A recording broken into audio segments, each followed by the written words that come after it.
Well, hello everybody, and welcome to the 233rd edition of the Boxing Asylum Nuthouse podcast. I'm your host, Steve Wellings, and joining me this evening we have Tommy the Guru Allen, Hater Dave Loback, Donny, Rob Kelly, and Andy Patterson.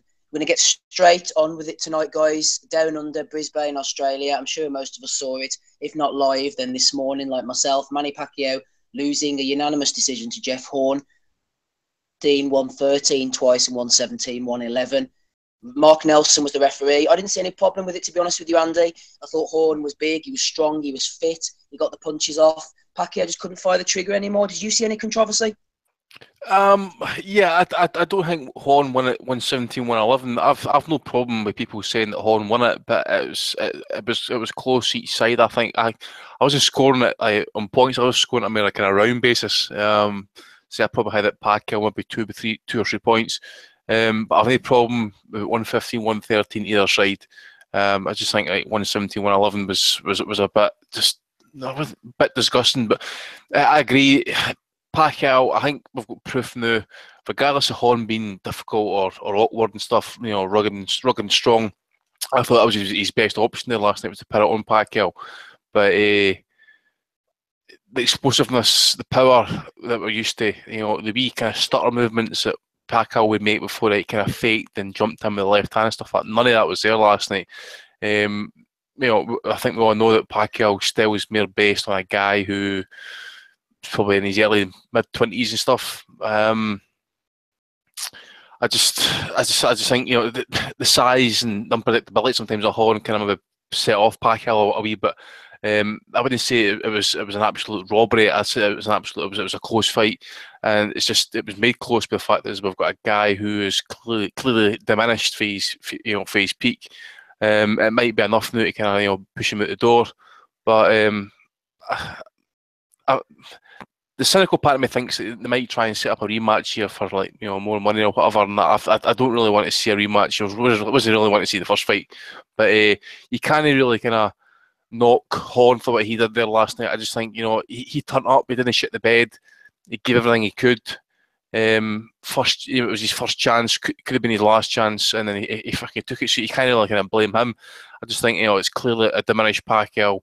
No head movement for him last night at all. Some of the shots he did throw and stuff. Just apart from round 9, when he did try to kind of like finish his show and stuff. If that had been like 5, 6, 7 years ago, he'd have had Horn out of there. To say there's no explosiveness anymore. The foot movement is not as great, and I just think it's time to go. But who knows? I think he'll be back because obviously he's got political campaigns to pay for and stuff. But it's sad to kind of see him go out in this kind of way, because it says an ATG like him, they never know when to go, I suppose. But you need the money. Yeah, I found myself agreeing with Barry Jones on Box Nation. I thought Barry got it pretty much spot on from what I was seeing. I wasn't scoring it or anything like Andy. I don't think that 117, 111 was a fair reflection of the scores. I think that was way too wide. But a 115, 113, I just felt that Horn was the winner. I was surprised to hear Teddy Atlas having Manny Pacquiao ahead. Hater Dave Loback. Back in the day, Manny has managed to time guys like Antonio Margarito, guys who are taller, physically stronger, have those height and reach advantages. He's timed them coming in. He wasn't really able to do that with Horn. Horn was rushing in. He was square at times, Dave, but he was managing to get the right hand in on Pacquiao.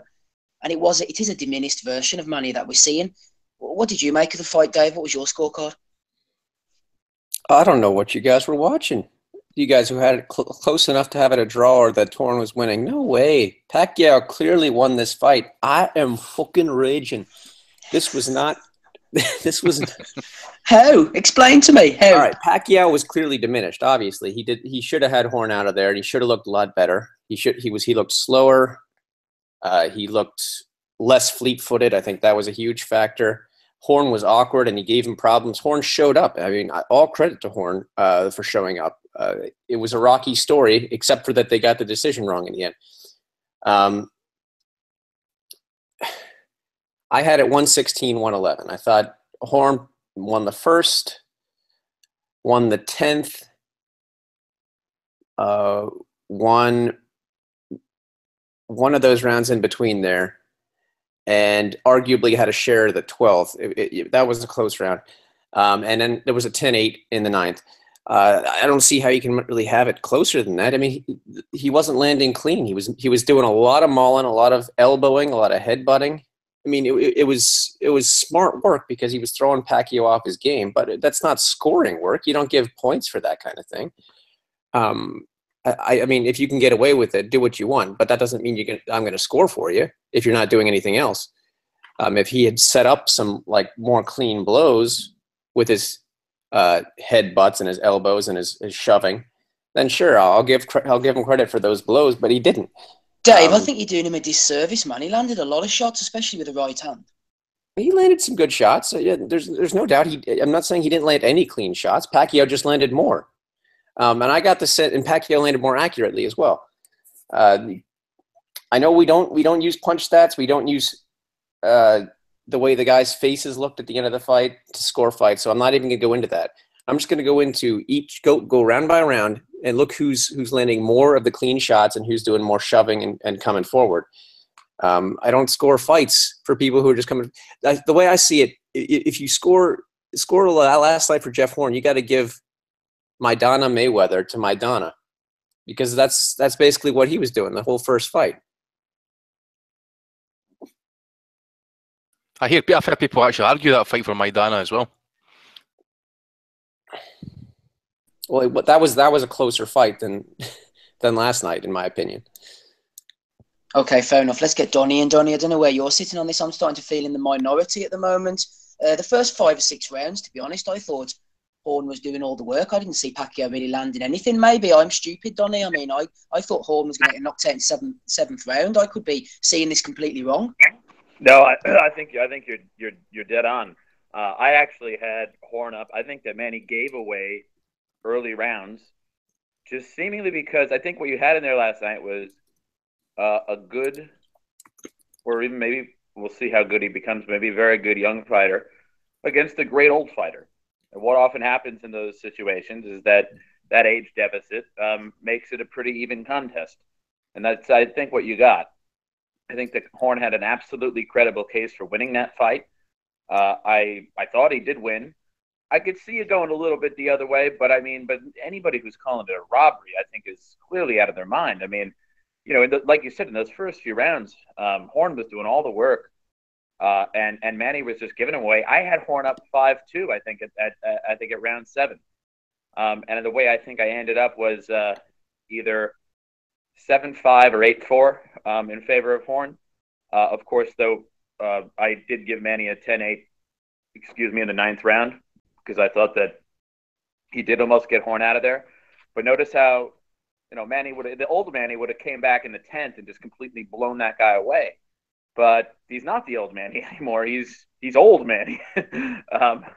And so yeah, I mean, I think I do want to see the rematch, because I think he does want to get his title back. Obviously, he doesn't want to go out losing his title to Jeff Horn, I don't think. And I think that maybe a little bit more motivated Pacquiao in the rematch will get the job done, and he won't give away those early rounds. And maybe, I don't know what his training regimen was like for this fight, but I was watching some of the pre-fight stuff, and Horn was out there in the Australian desert, working his ass off, and I know we all know that Manny's trying to be a legislator at the same time as being a fighter right now, and he has a new position in the Philippines, senator, which is apparently a lot more demanding than his old job as a congressional representative. And I think it's very difficult for him to balance those two things. That's why these fights take place at the time of the year they do, because he's trying to, do it around his legislative schedule. And I think that, when you're, this was clearly, especially in those early rounds, you could clearly see that this is like, that this was a guy in there who didn't just show up for a paycheck. I mean, he was like, this is the opportunity of a lifetime, and I'm going to go for this thing. And he never was intimidated at all. He never gave Pacquiao any kind of respect. He fought like Pacquiao stole something from him. And, that's the way Pac used to fight. And he didn't have that fire that he once had in the ring last night. And it was very clear that this fight meant everything to Jeff Horn. And he fought like it. He gave everything. The way that he yelled back at the referee is like, no, when the referee was, asking him, do you want to quit or something like that? Or should I stop this thing? I mean, he wanted to be there. And then he came out in the 10th round, and he actually won the round. I believe in the 10th. I think even Dave just gave it to him. Right? He just said that I gave Horn the 10th. Isn't that something that Pacquiao had him out on his feet in the 9th, and he came back and won the 10th round because he wanted it that bad. I thought it was a very, very inspiring performance, and I think that nobody should be taking credit away from him because Manny Pacquiao, I think it was within to win that fight if he wanted to, but he gave away so many early rounds. When it finally dawned on him and he woke up that he needed to try to, to do something about it, it turned out that he didn't have enough there, and Horn wasn't going to be intimidated. His confidence had already built up from the performance that he was giving in the earlier rounds of the fight, and then Horn was like, holy shit, I can win this thing. And then he went out and he did enough to actually win it. We don't score fights for people who try really hard, though, and inspire us with their heart. Oh, here we go. Or fuck it, I'm going to go with the punch stats. Look, punch stats Pacquiao landed 90 more punches than Jeff Horn over the course of the fight, and he landed cleaner. I'm going to numbers were that was fake news. Okay, whoever was doing that punch stat numbers, okay, was drunk. And by the way, that's not like people. A lot of casual fans that think that there's like some sort of microchip in the fighter's gloves or some bullshit like that. There isn't. Okay, it's a bunch of idiots on the side of the ring pressing buttons when they think something lands and when they don't. And their judgment could be just as flawed as any of ours. And we all know, we saw that when people actually did a breakdown of the videos in the Manny Pacquiao versus Bradley fight of, round by round, here's how many punches they say, Manny landed or whatever. And like half of the landed blows or whatever are turning out not to be landed at all, would land on Bradley's gloves and things like that. So, I mean, these things, the flaws of punch stat can sometimes be dramatically flawed, and we've actually seen it be that way before. So let's not argue the punch stat numbers. 2 seconds ago, you said I'm not going to even argue about the punch stat numbers because we know they're flawed. And yeah, because you're arguing about he showed a lot of heart and he inspired me, so let's give him the decision. That's not how you score boxing. I never said that influenced my scoring. I just said that nobody should be trying to take it away from him in the aftermath, because I felt that it was unfortunate that people were trying to do that because of the Herculean effort that he gave. I just said that I didn't want people to take it away from him. I didn't say that I was scored it for that reason. Oh, so what did you score on exactly? That's what I want to know, how you got to arrive at your decision. Well, what I'm saying is that he clearly did a lot of work on the inside. He was pushing Manny up against the ropes at numerous junctures, landing uppercuts between the gloves, maybe some of which might have been partially blocked, but partially also hit his face. He did good work to the body. Manny Pacquiao never did any work to the body, almost. That's also false. Not so much. In the clinches, he was getting in punches to Manny Pacquiao's midsection. I think that he clearly just did more work, more activity. And, yeah, there would be a few rounds where Manny might land one flashy blow or something that might be eye-catching. And, I mean, I don't think that negates, though, the, 6 maybe, not as flashy punches or whatever that Horn was doing. I mean, he was doing maybe the less flashy work, but he was putting in his work nonetheless. Dave, Donnie comes from a rich lineage of boxing judging, you know that. I'm thinking this one is inspired by that guy who had Anthony Joshua up against Vlad. Fucking Donnie gave Pacquiao the fucking 9th round 10-8 for fuck's sake. So did I. I thought he beat the shit out of him in the 9th. Right, let's get Rob Kelly in. Thanks for that, guys. A bit of a back and forth. Rob, talking about that 9th round, Dave gave it 10-9. I actually didn't. I knew Horn was in a lot of trouble, but whenever Mark Nelson jumped into the corner and he was saying, I'm going to stop this fight, I thought that was a bit premature. But looking back, Horn was definitely hurt. He was spent. But then he came back and won the 10th. And I liked Horn's corner man, Rob, this Glenn Rushton guy. I thought he dealt with the fight very well throughout. And he said, he's fine. He won the bloody round. Yeah, no, Look, I completely underestimated Jeff Horn. I mean, I was making jokes about it last week. I thought this was going to be Pacquiao's first stoppage in a little while. But no, I thought I definitely underestimated him. From what I'd seen of him, I didn't think he could pose Manny Pacquiao any problem. So that obviously tells you Manny has diminished severely. And I think, to be honest with you, when you look back at it, I don't think Pacquiao's been the same fighter since the Marquez fight. I know he's still showing flashes and he's been cracking off punches and he'd easily beat a guy like Bradley, every day of the week, but when he's on form. But maybe maybe he underestimated Horn a little bit, but he's definitely shown signs that he's on the slide. Like, he's completely not, everything wasn't there last night, and he even looked a little bit frustrated in the first 5 rounds. It was like, this is Jeff Horn doing this to me. You know what I mean? I used to ragdoll Antonio Margarito. Now look at me. Like, I think that kind of says a lot as well in hindsight. But look, I said before, I didn't want to see Pacquiao go out like this, and I didn't want to see that Crawford fight. And on last night's performance, you got to think Crawford would stop that version of Manny Pacquiao, But no, I think it was a close fight, maybe 6 rounds, 7-5 either way. I actually had Pacquiao winning the fight. I thought he just did a little bit more, and maybe Horn was getting credit, but you got to look at judges scoring fights on ring generalship as well as effective aggression. And although Manny was landing the cleaner shots, Horn was backing him up, roughing him up, and just doing things to him that you didn't expect him to do to Manny Pacquiao, like back him up to the ropes, put his elbow in his face, and just have complete control over him. Normally, Manny's boxing circles around those guys and sliding off and cracking them from different angles. So, impressive performance from Horn. I don't know where he stands in the welterweight shake-up. I think any of the best welterweights would wipe the floor with him. I'd like to see him and Danny Garcia. I think that's a fun fight. I think that could be exciting, especially if Garcia would be willing to go to Australia. I think that would be really interesting. But yeah, sad to see Manny on the slide. I hope this Crawford fight doesn't happen now, because I think Crawford would, like I said, probably stop him kind of easily too. Tommy, I saw on Twitter earlier you had it 117-111 to Pacquiao. Just before you discuss the fight itself, just going back to the corner work again, this time the corner of Pacquiao. Freddie Roach was having trouble making himself heard. I don't know what happened to your man Marvin. Me and Dave were talking about that beforehand. But anyway, Freddie Roach was having trouble getting through to Manny because he had this Bobby Fernandez or Blubbery Fernandez in the corner. Whoever he is, Tommy, he was shouting, he was screaming, he was vigorously whacking his head at the referee. He was completely losing his cool. Who the hell is this guy? A bushwhacker. That's one of Manny's mates. He's been with Manny for years. Manny fucking, he came up with Manny in their younger days. He's his best friend, basically. But yeah, they've been I've said for years, but they need to get rid of Boo Boy. But see regarding the fight, I can't see nothing but a clear Pacquiao victory. I think he landed all the clean work, and just Horn didn't land any clean punches because he did. But Manny was just consistently landing there. He showed more class. He landed at a much higher connect percentage. I thought I gave the Horn the first round. I think I gave him the 7th round, and I gave him obviously the 10th round. But I can't really see any work. I can see an 8-4 or 7-5. I cannot see a win for Horn. There is no 7 rounds in that fight, in my opinion, that you can give him. I thought Manny looked terrible last night. He's definitely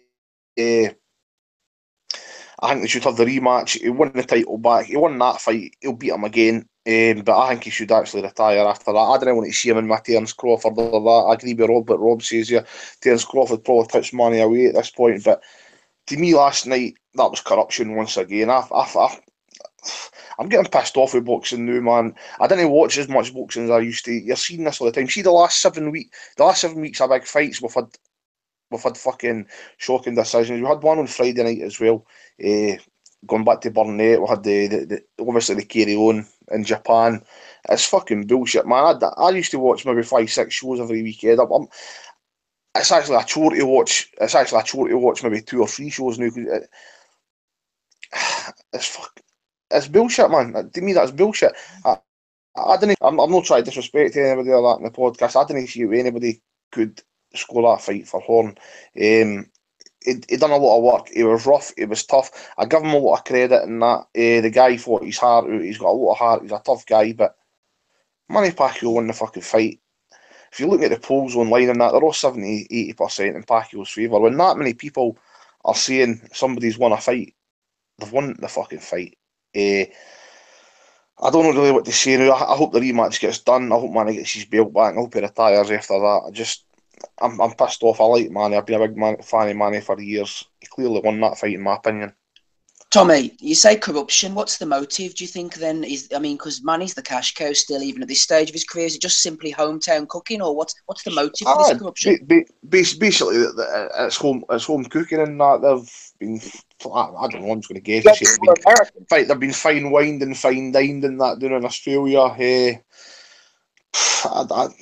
Yeah, I don't know. You don't know what goes on behind the scenes. But how judges can give that fight to him by 9 rounds to 3, it's got to be corruption. There's nobody that incompetent that can score a fight that that most people think somebody else won can score a fight so wide for somebody else, man. It's the only thing it can be is corruption. Did I never seen anybody apart from that judge? Did anybody else have it Horn 117, 111? I've not seen anybody No, with that was ridiculous, Andy. That was ridiculous. We can all agree on that. We can all agree that, but see what I didn't understand here. Right? You get people around about here saying, "Oh, Horn clearly fucking won," and you people saying that Pacquiao clearly won. There is no fucking, people have got their own opinions. There's no, everybody's saying, well, to me it was a close-ish fight, but you didn't win fights just by simply walking forward and fucking getting some of your shots blocked. Gone with the heat. I did think that Pacquiao shots weren't as what they used to be, but he still done enough to win what was a close fucking fight. He landed the cleaner class of work was obviously Pacquiao and that. You can't give fighters rounds for just coming forward, being tough, roughing people up. And I'm not, as I say, I'm not saying he never landed any clean punches because he did, but he never landed enough of them. He was landing clean punches, but he was nowhere near landing enough of them, in my opinion. Pacquiao won that fight, man. It's just pissed off with it, man. Hey, to Dave, go ahead. Well, I agree with Tommy and I agree with Andy. And I want to be clear. I'm not trying to blame Jeff Horn here or crap on the guy. The guy was very classy afterwards. Yep. So was Pacquiao in defeat. I thought personally he should have been a little bit more pissed off, actually. Oh, but Atlas, man, what a fuck. I had to agree with him, and I had agreed with pretty much everything he said. He always seems to make it about himself, though, that prick. He always seems to fucking take centre stage with that ego. It does, man. Yeah, and actually, it should be noted, Tim Bradley was clearly trying to say, I think Jeff Horn won this fight, except he didn't want to say, he didn't want to be like, Teddy, shut the fuck up, you're an idiot. He was like, because that's his own trainer. And Bradley's like, he said it, as they were going to the 12th, he goes, I don't know about you. He's like, I think this fight is more than well close enough that, Horn has a chance to win this. And then Dodie's like, what do you mean? What do you mean he's going to win it? And he's like, look, we are in Australia. He's like, I think that Horn has done enough to, put himself in contention to win. And he was, and he was clearly saying that Teddy Atlas was ignoring all of Jeff Horn's work the whole night long. Every time Manny would land something, Teddy Atlas would practically fucking, shoot a load in his pants. But, when Jeff Horn was landing, 3 and 4 shots or whatever, he wasn't saying anything at all.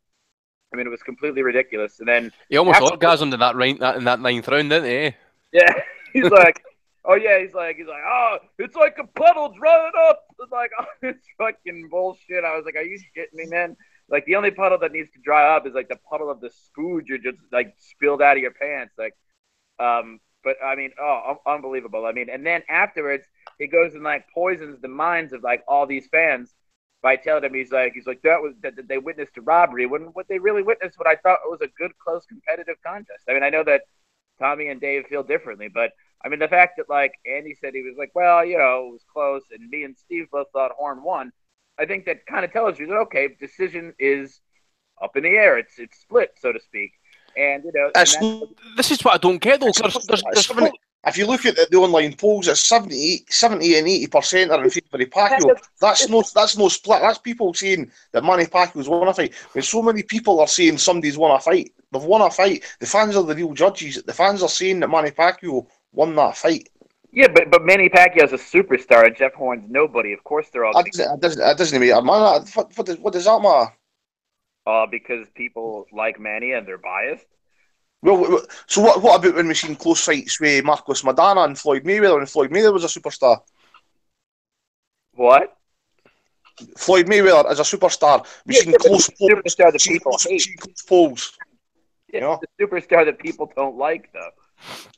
Well, I think I disagree with you. I think a lot of people like Floyd Mayweather. Yeah. I think a lot of people like as many people like Floyd Mayweather as they like Manny Pacquiao. Yeah, did all you lot watch the ESPN feed, or did anybody watch Box Nation like me? I watched the ESPN feed. Did anybody? I watched ESPN. Nobody saw Buncey's rant at the end of Box Nation then against the Trolls. I heard that he was bitching at anybody that had it for Pacquiao. Yeah, he was going mad. He was having a go at the Trolls. Apparently, he was getting trolled, and he said he had to keep muting and blocking people, and he was going on about sad little bastards and go to your beds and all this type of stuff. He had a proper meltdown. Wait, what? He done the same. He done the same in the Ford Marquez fight as well. Ford Marquez Pacquiao fight. He went fucking mental. A very close fight that. And he done the same in Box Nation that night. He scored it for Marquez. And I think that fight is similar in some ways because that was a fight in which Marquez did so much better than many people expected because Manny was coming off a run of like dominating these welterweights, and Marquez did really well against him. But he did. In my opinion, he didn't win that fight. It was a close fight, definitely. But everyone's like, he schooled Manny because he did so much better than people expected. I actually scored the fight for Manny. I thought Marquez won the second fight, but Pacquiao won that last night, man. I just can't see anything but Pacquiao victory. But Bunsey had it for Horn though. Aye, once had it for Horn. I read that earlier on. Aye. Apparently, the entire Box Nation side had it really for like Horn, and then ESPN were basically like overwhelming majority for Pacquiao. So, and then people are trying to come up and tell me, "Oh, Horn clearly won that fight." Come on, seriously. I watched the Russian feed and I still want to know how Bunsey scored the rematch between Dennis Lebedev and Guillermo Jones. Wait, hang on. Rob was saying something, but his mic's fucked up. no. There you go, mate. Go on, Rob. I was saying I was watching the Russian feed, but I didn't know what they were saying. But they sounded like they had the horn for horn. You know what I mean? So, I don't know what the hell they were saying, but they sounded like they had Jeff. yeah, they were very enthusiastic. Every time JF headbutted him, they were like, "Ooh, it's like, ooh." It was. Hey, Rob, unmute yourself and tell me this. Where does both guys go now? We're going to have the rematch in the Philippines. I mean, I think it was you who said basically we don't want to see Pacquiao Crawford now. No, I don't want to see that. I think Crawford puts the beating on him now, southpaw, and just goes to town on him. But I think now the rematch is obviously going to get done because it's Manny Pacquiao. And there's a line of thought that I heard before on the internet, so it's alleged, with that when Bob Arum needs to extend Manny's contract, he gets a controversial points loss. So, you know what I mean? There could be some of that at play too. As far as both guys go, I'd like to see, like I said, Jeff Horn versus the Danny Garcia, one of those guys. I definitely want to see him defending against the mandatory in Australia against some, top 15 guy. I'm not interested in that. I want to see him put himself up there. I think Garcia is a good fight for him. I bet you Amir Khan might fly out of the woodwork and want that Jeff Horn fight. Manny Pacquiao, he's probably going to get the rematch, and I'd say in a rematch he'd probably stop Horn if he got him in trouble. But like Tommy said, I'd like to see him retire after that. I think he's on it. But knowing Bob Arum and knowing the situation, I think we probably if he was to overcome Jeff Horn in a rematch, knock him out, I think we'd see that Crawford fight straight away. I think Crawford would want that get that made straight away. Excellent stuff. Thanks, Rob. Joining us on the call now, we have Terry Dooley. Terry, how are you sounding? Yeah, those sound okay, guys. Yeah, you're sounding good. What do you think about the Pacquiao Jeff Horn fight, Terry? Controversy in your eyes? Yeah, I thought it was quite sad. I mean, to see someone like Pacquiao lose to that type of opponent. But I think there's been a lot of controversy in crimes of robbery, and obviously robbery is something that gets bandied about quite a lot. I think the problem with Pacquiao is that people thought, the judge rolled down, looked like they had the nervous breakdown after round 4, giving 4 rounds to Horn. But Flores also went 4-0 in those rounds. And Sedan went 1 and 3. So I think those rounds from 4 onwards gave Pacquiao a bit of a mountain to climb on scorecards. And in a 12-round fight, if you 1/3 of the fight, the judges are scoring against you. And I think it's a big problem. I think also the problem with Pacquiao, and I'm not trying to justify the decision in any way or by any means, but you're seeing the same thing with Floyd Mayweather, and you saw it with James Toney in the past, that they operate at such a high level that when these guys start to dip somewhat, I think subconsciously, maybe in the minds of the judges and the fans, if an opponent does quite well in a round against him, then you will start to see them dropping points. I was talking recently on Twitter that Mayweather's dropped quite a lot of points in recent fights because of the perceived slowdown and the fact that he's seeming to be getting a little bit older. So I think someone like Pacquiao, Mayweather, or James Toney in the past, they've set such high standards for themselves that either subconsciously or just in the terms of the perception of their fights, that these guys are being punished or being judged in a way that other fighters won't be judged. The neutrality is not there because of the things they've achieved in the past. And just in terms of the Pacquiao fight, I mean, Undercard is the one that's caused a lot of issues because it's so out of sync with the other 2 scorecards by a couple of rounds. And I think the issue with Roldan is in the They sort of a totally different fight to Garza and Stewart in the Popatov Nepius fight in March, which was the WBO NABO bantamweight title. So I think when a judge has seen a totally different fight twice in 1 year, then maybe it's a scoring and a training issue on the side of that judge, and that's something for the authorities to look into. But again, that's just my perspective. Yeah, just to clarify, Terry, sorry for anyone listening at home, Valeska Roldan was the judge who scored 117, 111. Oh, yeah, sorry about that. Yeah, so I think that judge has had scoring issues in the past where they've not quite seen the same fight as the other judges have seen. But I just think in terms of Pacquiao, I think the slowdown in Pacquiao has been quite immense in recent times because he's quite a mercurial fighter. I think people are going to, if he carries on in future as well, he's going to find it a struggle both in the ring and on the scorecards. So maybe it's time for him to call it a day. And I'm not quite sure about his personal finances, but the one thing I would worry about in terms of Pacquiao is that Floyd Mayweather seems to spend money like a drunken sailor, but the people around Mayweather seem to make money off their own back doing merchandising and whatnot. I think Pacquiao's quite a big spender as well. I'm not sure how many people in his entourage he's personally supported. So my worry for Pacquiao, as opposed to Mayweather, is that in a couple of years' time we might think that Pacquiao might have to carry on fighting on because he needs some money, not just to do it for his legacy. Terry, just moving on from that to matters closer at home, we obviously saw a British title fight last night between Frank Buglioni and Ricky Summers. I believe you have something you want to get off your chest about the British title? Yeah, well, I actually was looking through the British title fight history through most of the major divisions, and one thing that we think about British title fights is that we kind of have this, maybe when we're a bit younger, we have this image that it was a British title fight every single weekend and they were great fights. But looking through the stats, the British title seems to have a stop-start rhythm. Sometimes you might get 3 British title fights in 1 year, such as when David Price put 3 in on the bounce. But in general terms, the British title seems to have 1 or 2 fights per year, and sometimes becomes quite idle as well. So I think the problem with the British title, we've also had an influx of other titles as well, particularly the continental titles. I have a massive problem with continental titles because when the continental title was first brought in, and Chris Eubank senior fought it a couple of times and defended it against Milo. The whole point of an intercontinental title is that you fight for it once, it gives you a top 10 ranking, and then ideally you should have jettison that title. We've had recent times where someone such as Callum Smith and Luke Campbell have defended those titles, and I think those titles should be stripped from the fighter as soon as after a period of time after they've won them, passed on to someone else. They've got the top 10 ranking, it allows them to move on to a different fight. But in terms of the British title, I think one of the problems we've got is we had guys like Jamie Moore who had a fantastic run. Jamie Moore fought 3 British title fights in 2003. He had 1 in 2004 for various reasons, 2 in 2005.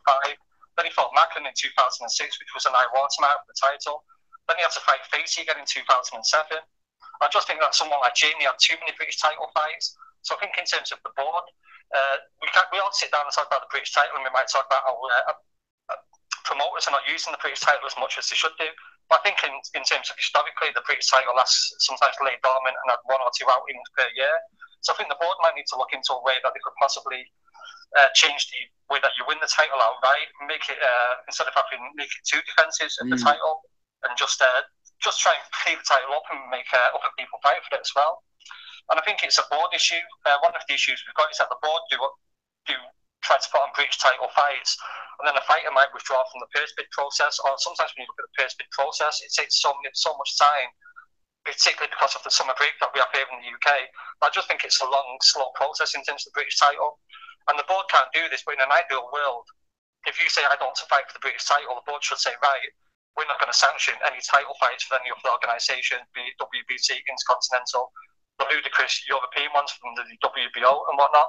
The board should be able to do that, but that's not going to happen for one reason or another. So I think in terms of the British title, I was hoping to have a bit of a rant about how it's been neglected. But I actually think it's a board issue, and it's an issue that needs to be settled in terms of the putting the fights out for purse bids, maybe making it 1 fewer defence in order to win it outright, and that incentivises the title and gives fighters more of an opportunity to both win a belt outright, which everyone wants to do, even though it's an expensive process for the board. But what happens with the British title as well? You have to defend it and make quite tough defences. The guy that you're fighting against is going to put his game up by 50% because it's a great belt to win. And I think sometimes, as you've seen with Jamie Moore and John Murray, sometimes you can have too many British title defences, maybe whiff it on the fine, then you've got to go through to the European title and have a few defences of that.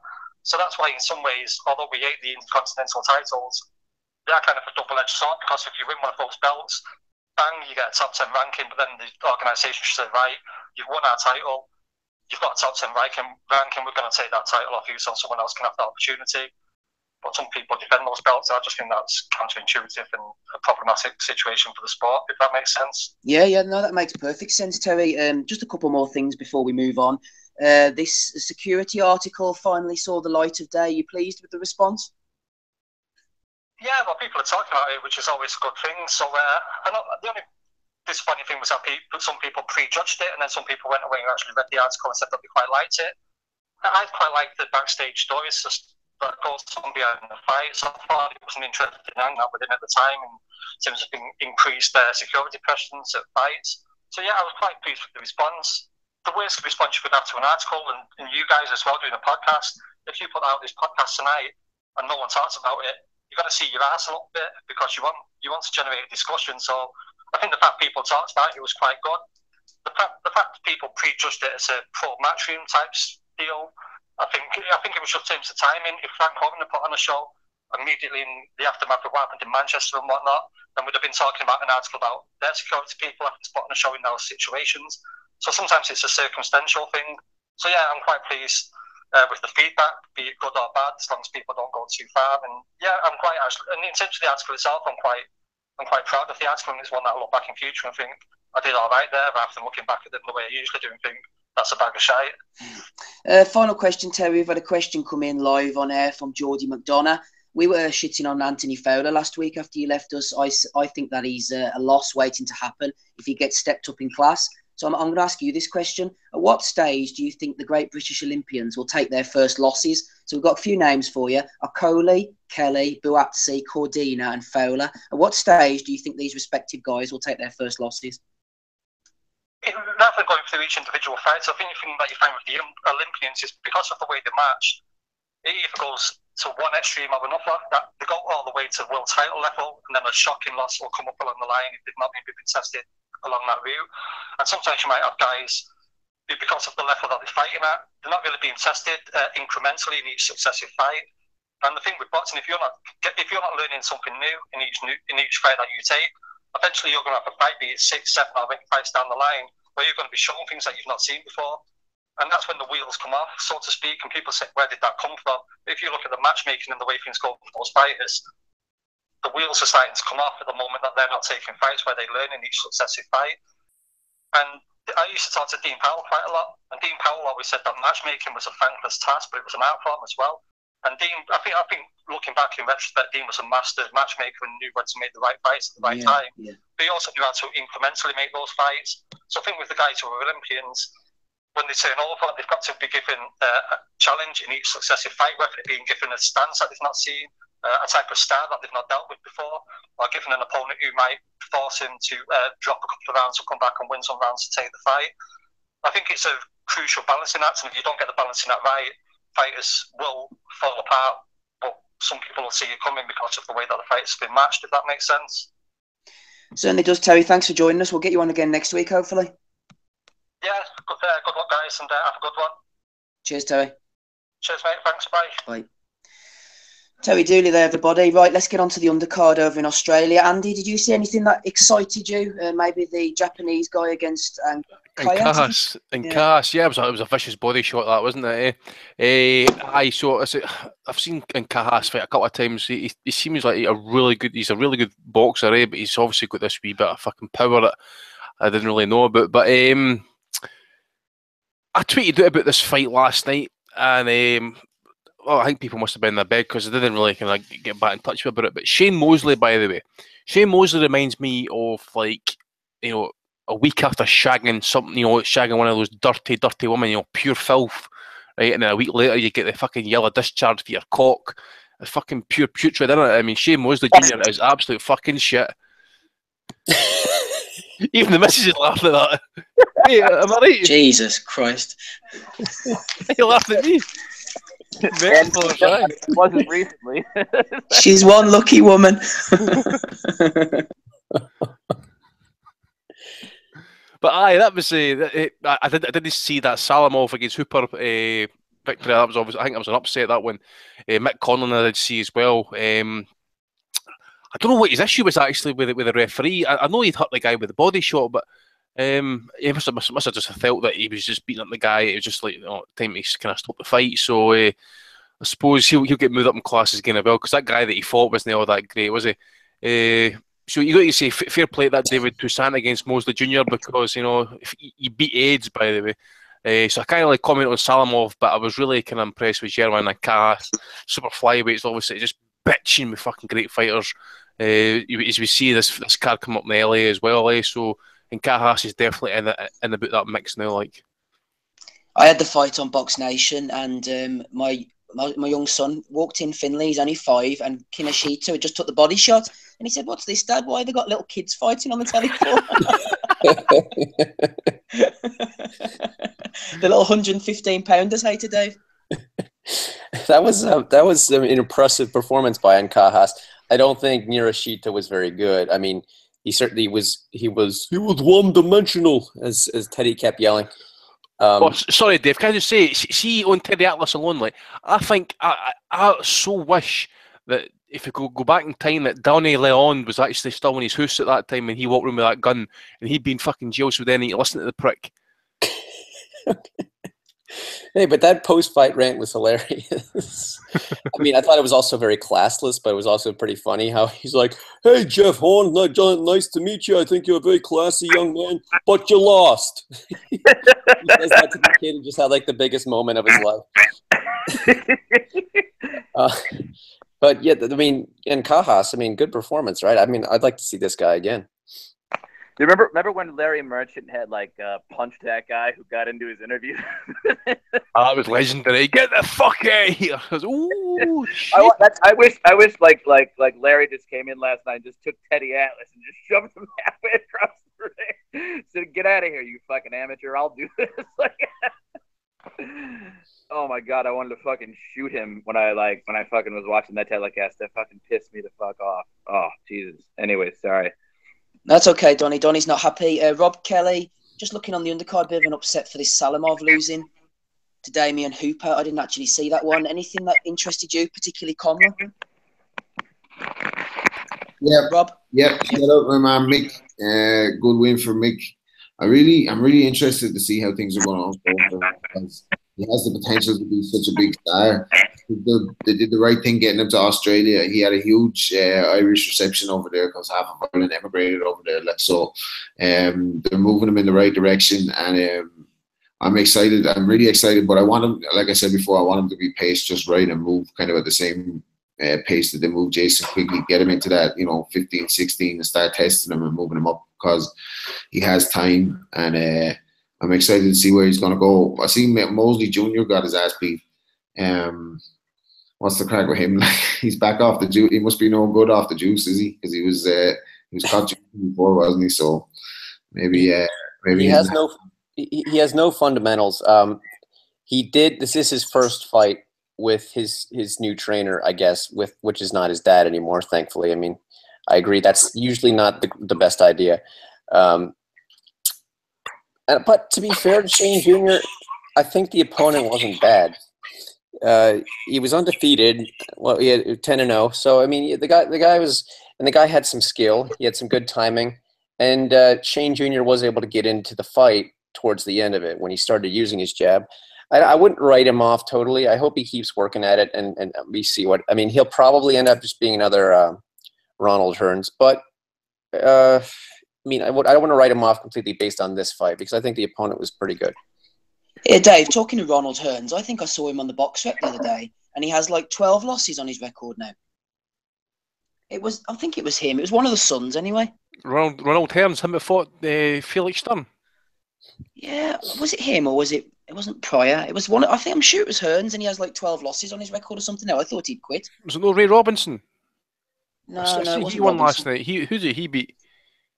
Doesn't matter. I can't remember, Andy. Was that last night? Was that not last week? No. Who is this guy, Ray Robinson? What's the new Ray Robinson? Yeah, but why is he allowed to have that name? Well, who's letting that slide? What's going on there? I think that is actually his name. Unlike the original Ray Robinson, that wasn't his name. So he's actually the fake one. Walker Smith. Yeah. Yeah, well, I can't say nothing. Maybe in about, I'm sorry, so I just had a random question, but I was thinking maybe in about a year or two or whatever, I mean, I can't see Frampton going past 126. So, are they eventually, you think, probably going to look to maybe put him in with Conlon and just do a super fight? It's been talked about. That's never going to happen. No, but I don't think they'll cross over, Andy. What do you think? I think they'll be too late for that to happen. It'll be too late, mate. Obviously I don't know what Frampton's plans are. I mean, I don't know if he's going to keep fighting for like the next couple of years or what. But you know, mix it with bantamweight 118.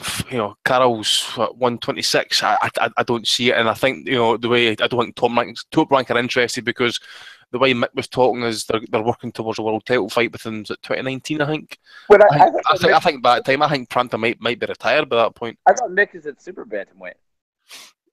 Is it? No, he's at 118, is he not? Super bantamweight. Is it super bantamweight? Okay. Yeah, super. It was at featherweight last night, the fight. Aye. Yeah, he can slim down. I think whenever opportunities come, he looks like he can. Oh, Steve just got kicked off. Just to pick up the slack for now, who would you guys that are still here favor in a fight between Shakur Stevenson and Mick Conlon right now? Well, that was supposed to be the fight we're all looking forward to at the Olympics and that until he got jobbed. Truthfulness. I don't know much about Shakur Stevenson. Just the wee bits I've seen at the Olympics and stuff. Obviously, Conlon's just turned over. I really don't know. I would probably need to go with what I've seen the most. I've seen the most of Conlon. I would probably need to say Conlon would probably win it. But as I say, I've not seen much of Stevenson, so I need to sit and kind of watch and try and study it, break it down a wee bit. I think it's a good fight. You need to see if Shakur's got all the talent, he's got the speed and that. We need to see if he can take a punch because Michael's a devastating puncher, obviously with both hands, So, and he's got the talent as well. So it's still a bit early to say, really, isn't it? Well, you think he's a really good puncher, or are you joking there? Michael, Conlon can bang. Okay. No. Right, hey to Dave, let me hit you with this question from David O'Hara. He says, seeing as Floyd now has a boxing licence again, is he instantly back as the #1 welterweight, or is he now just an irrelevance? No, he's not instantly back. His last fight was Andre Berto, for God's sake. And the division, the landscape has changed since he's gone. He hasn't beaten these guys, so no, he's not the #1 welterweight. Errol Spence probably is. Horn is #1 welterweight because I think he beat Manny more convincingly than Floyd did. Pass me the gun, fuck me. Quick update, by the way, earlier. It's not Ronald Hearns. He retired in 2015. It was Aaron Pryor Jr. He's now 19, 11 and 2, and he lost to Mike Jimenez last weekend in 2017. So just wanted to update everybody on that one. We seem to have somebody on the call. Let me just find out who this is. That's Billy Aird. Billy. Billy. Is that Billy Aird? That's it, mate. How's it going? Billy, you finally joined us. What's happening? Yeah, good. I don't know. I can't listen to both. I'm on my phone, so I can't. I ain't heard what you've just been talking about. I was listening. I mean, I scored it for Hong. I mean, don't get me wrong. I weren't really impressed with Hong's work.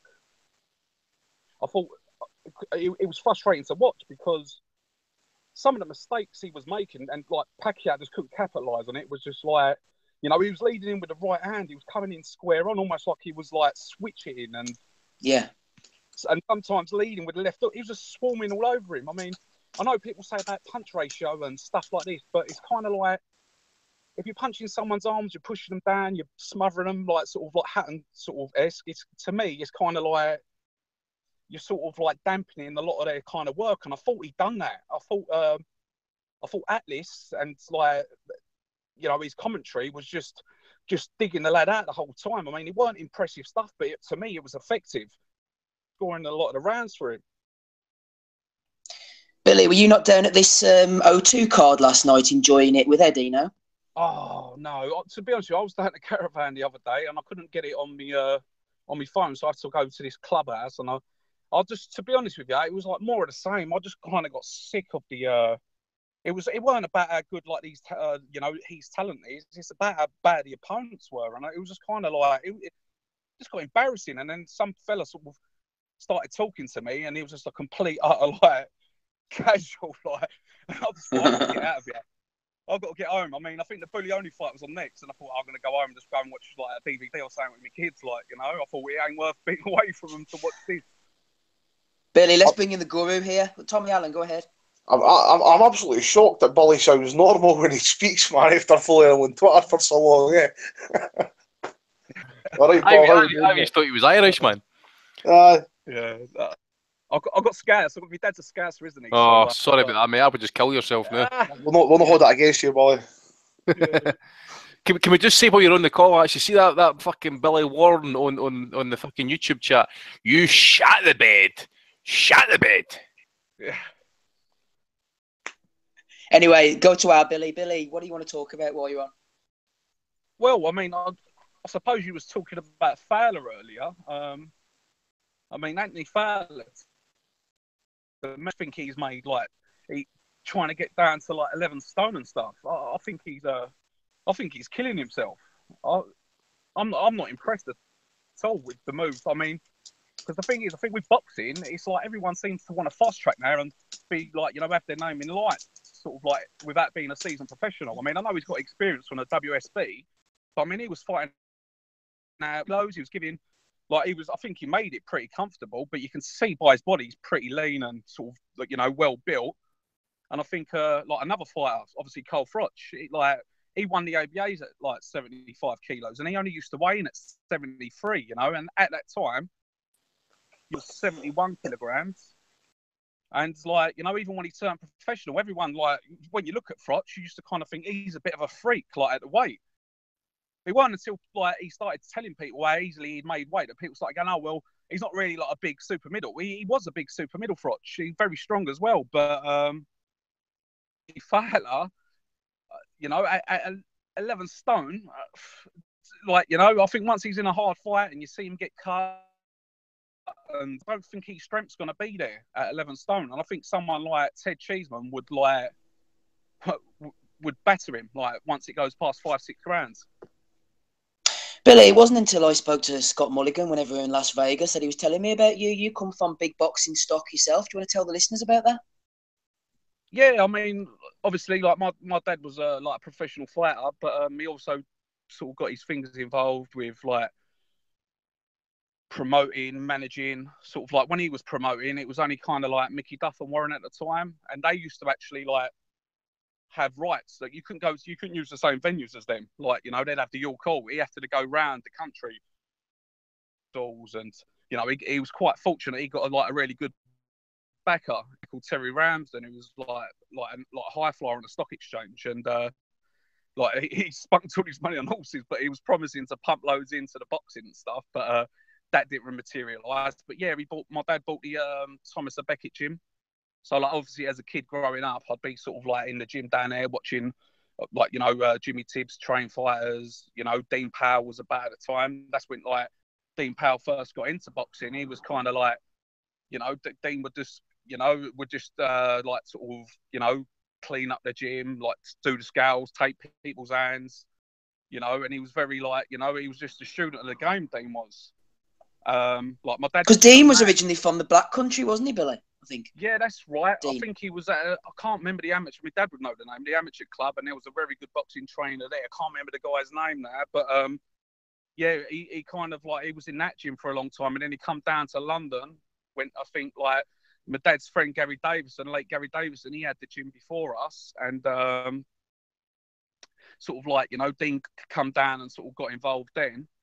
But, like, yeah, I mean, like, obviously Dean, I think what it was, I think, like, the late Denny Mancini was, like, you know, a big boxing figure, sort of, like, you know, in the 70s, 80s, sort of, like, you know, he sort of done that sort of job that Dean done, and at the time, then he was retiring, and I think Frank Warren actually was like, oh, like, you know, you can't, and he kind of went, no, use this guy, and, like, you know, Dean Powell, and he was kind of like, you know, Warren's like, well, what do you mean? He went, no, trust me. He went, Dean's like, you know, because Dean was such a grafter, you know, like, his phone always went, you know, he was always kind of like, you know, grafting away, Dean. So, sort of, I suppose from sort of there, sort of Dean got his sort of break, and, you know, like, I think, you know, when you see him in the corner with, I know, like, Enzo, you know, people have talked about Enzo, not Enzo Macron, Enzo Kawasaki, you know, what he done with his gym, but, like, it seemed to be when he was in the corner with Joe, it kind of like Dean was such a great kind of like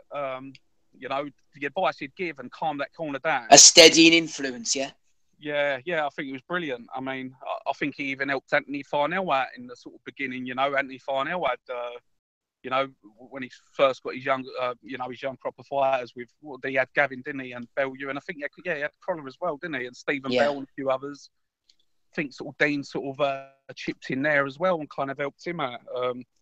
But yeah, I mean, like Dean, I think Dean, didn't he train Amir Khan for a little bit when he didn't have a trainer? Like, I think he stood in there, didn't he, in between, was it Rubio and Harrison or one of the little transitions? Yeah, that's right, yeah. But again, I mean, like Dean Powell, he's not like, obviously, like, you know, he's not like, he understands the sport, weren't obviously like a great coach, but like, I think like sometimes you get like people that are just great in the corner as well. I mean, you know, you get people that can coach and like, you know, but then you get people like sort of Dean Powell. I know there's a lot of talk of people go, oh, you've never done the sport before and stuff like this. So that kind of annoys me because like some of the best figures in boxing, like Dean Powell, other people, you know, can name a few, you know, never sort of like lace them up. But again, sort of like, you know, they've been around the sport. They kind of like observe a lot and, you know, they know. Yeah. Some of the greats, Angelo Dundee, I think Gil Clancy, Eddie Futch, I'm not sure if he ever boxed as well. So, yeah, there's a lot of knowledge to be had. Yeah, because Billy, this has been good stuff. Is there anything else you want to add before we move on? Well, I know you did want to talk about the Mayweather thing last time. I mean, I don't blame fight fans. He is a bit of a freak, bit of a, you know, it's a complete mismatch. And, like, people have said to me, like, oh, what, you know, how can Conor McGregor on his debut go in and, you know, his first fight? And I just say to him, well, if he went and boxed a journeyman, this fight wouldn't happen because he'd just look terrible. You know, he's not, you know, I can't believe that, you know, he's crossed over now. And, like, he hasn't, like, Mayweather's giving nothing. I thought, like to make it fair, you think, all right, wear UFC gloves, stand up only, maybe let him come in sort of like as a middleweight, then he might have half a chance. But it's kind of like, he's going to be getting down to, what, 10 stone? No, it's 154 pounds. I don't think I think he'll be all right making the weight and stuff. But didn't he box that? Who's the guy? One of the Diaz. Didn't he box Diaz at sort of 170 pound or something ridiculous? I'm not sure. I'm a bit of a casual when it comes to that. Donny's not happy about this, are you, Donny, about this chat? No, we said we were banning discussion of this. We shouldn't go back. No. I think it's obviously going to be entertaining to, like, you know, just people, just because, you know, but I think it's going to be pretty comical. I mean, I can't see him sort of doing anything. I mean, unless sort of like, you know, it's like sometimes when I used to go, like, I'd take my mates down the gym and some of them never boxed before. And you'd sort of like have a bit of a prat about, and you forget that like people can actually punch a little bit, and you sort of like joke about, and the next minute it's always kind of someone who's never boxed before will hit you with something like completely stupid, like, you know. And because the thing is, like, normally with a good fighter, you can sort of read their sort of body and they expect to sort of like what's coming. But then when you're sort of sparring with someone who don't even know what they're going to throw themselves, it can be. But I mean, again, I'm not trying to, you know, find any way that he can win this. It's completely like, it's a complete mismatch. But, you know, I'll probably buy it. I'll probably watch it. You know, when I was younger, I suppose, like, as a kid, you'd be thinking, oh, boxing v MMA, but it's not. It's just complete fucking garbage. But again, yeah, I won't talk about it. Well, wait, we're not talking. Yeah. He's in the camp now, so you never know. Not like Paulie to do a U-turn on anything. It's not like he wasn't a big fan of this fight. He's it all the way, and now he's in McGregor's camp. Right, Billy, we'll let you go. We'll chat to you again, okay, man? All right, nice one. Cheers, Steve. See you later. Cheers. See you later, Billy. Right. Good to hear from Billy Aird there. No word on Billy Warren yet, Andy, no? He's shat the bed, mate, I think. Apparently he's trying to install an add-on and it's not going to let him do it, and he's not got an Android phone, he doesn't know how to work Hangouts and all that type of stuff. It's the usual story. When people get called out and, you know, they shit the bed and they make all the excuses under the sun. Can't get Billy Warren on at the moment, unfortunately, but we will move on to some of the other fights that took place over the weekend. Andy, let's go over to Russia. Alexander Povetkin against Andrei Rudenko. This was on Box Nation. A really lopsided, wide fight that I thought was going to end after the first round. Yeah. Lengthy sort of intermission whenever Rudenko said he'd hurt the back of his head. Tell me this, Andy. Apparently there were some vicious rumours circling around afterwards coming out of Russia that Alexander Povetkin had passed a drugs test. Any confirmation of this?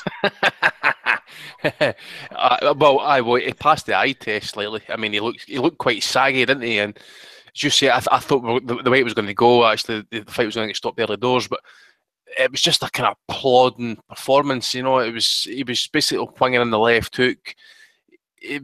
His gas tank wasn't there. I think it's pretty evident that the guy's clean this time, or he's not getting the benefits anymore of the blood boosters or whatever. But I did notice I actually went and checked it during the fight. I actually went to the shop for some beer and came back, and the fight was still on. I was surprised at that, because I did think that Rudenko was looking for a way out in that fight. So you got to give him props not for seeing the final bell. But it'll be interesting to see. Just keep your eye on the rankings with WBO and WBA over the next couple of weeks, because he's not ranked with any of them. And I think Rudenko's ranked something like the top 10 with the two of them. So it'll be interesting to see what he takes over here. But Povetkin, I think his career is past the crossroads now. I think he's just basically going to be a gatekeeper. He was a good fighter at one point. He started taking it seriously a bit too late, I did think. Coming up, he was even coming up when he fought guys like Marco Hook and stuff. He was fat as fuck then. He seemed to got himself in shape. We now think it's been done by drugs. He's been caught out. Fights that I've looked forward to in the past have been called off. Wilder being a prime example. I was fucking pissed at that one. So to be honest, I don't really much more to say about Povetkin until he's actually in a kind of meaningful fight, because after Vlad says, we all felt that Povetkin had it in him to beat Wilder and expose the flaws, and then Wilder said to go to Russia, take the fight. We're all thinking great stuff, and he just absolutely fucking let us down. Fuck Povetkin, or Pedvetkin, I think. But as I say, he's a gatekeeper now. It wasn't much to write home about, and I probably kind of said too much in the fight because it didn't really deserve all that amount of airtime anyway. Right, Andy, I'm going to try and get Billy Warren on here. Let's see if we can help him out. Oof, phone call, is it?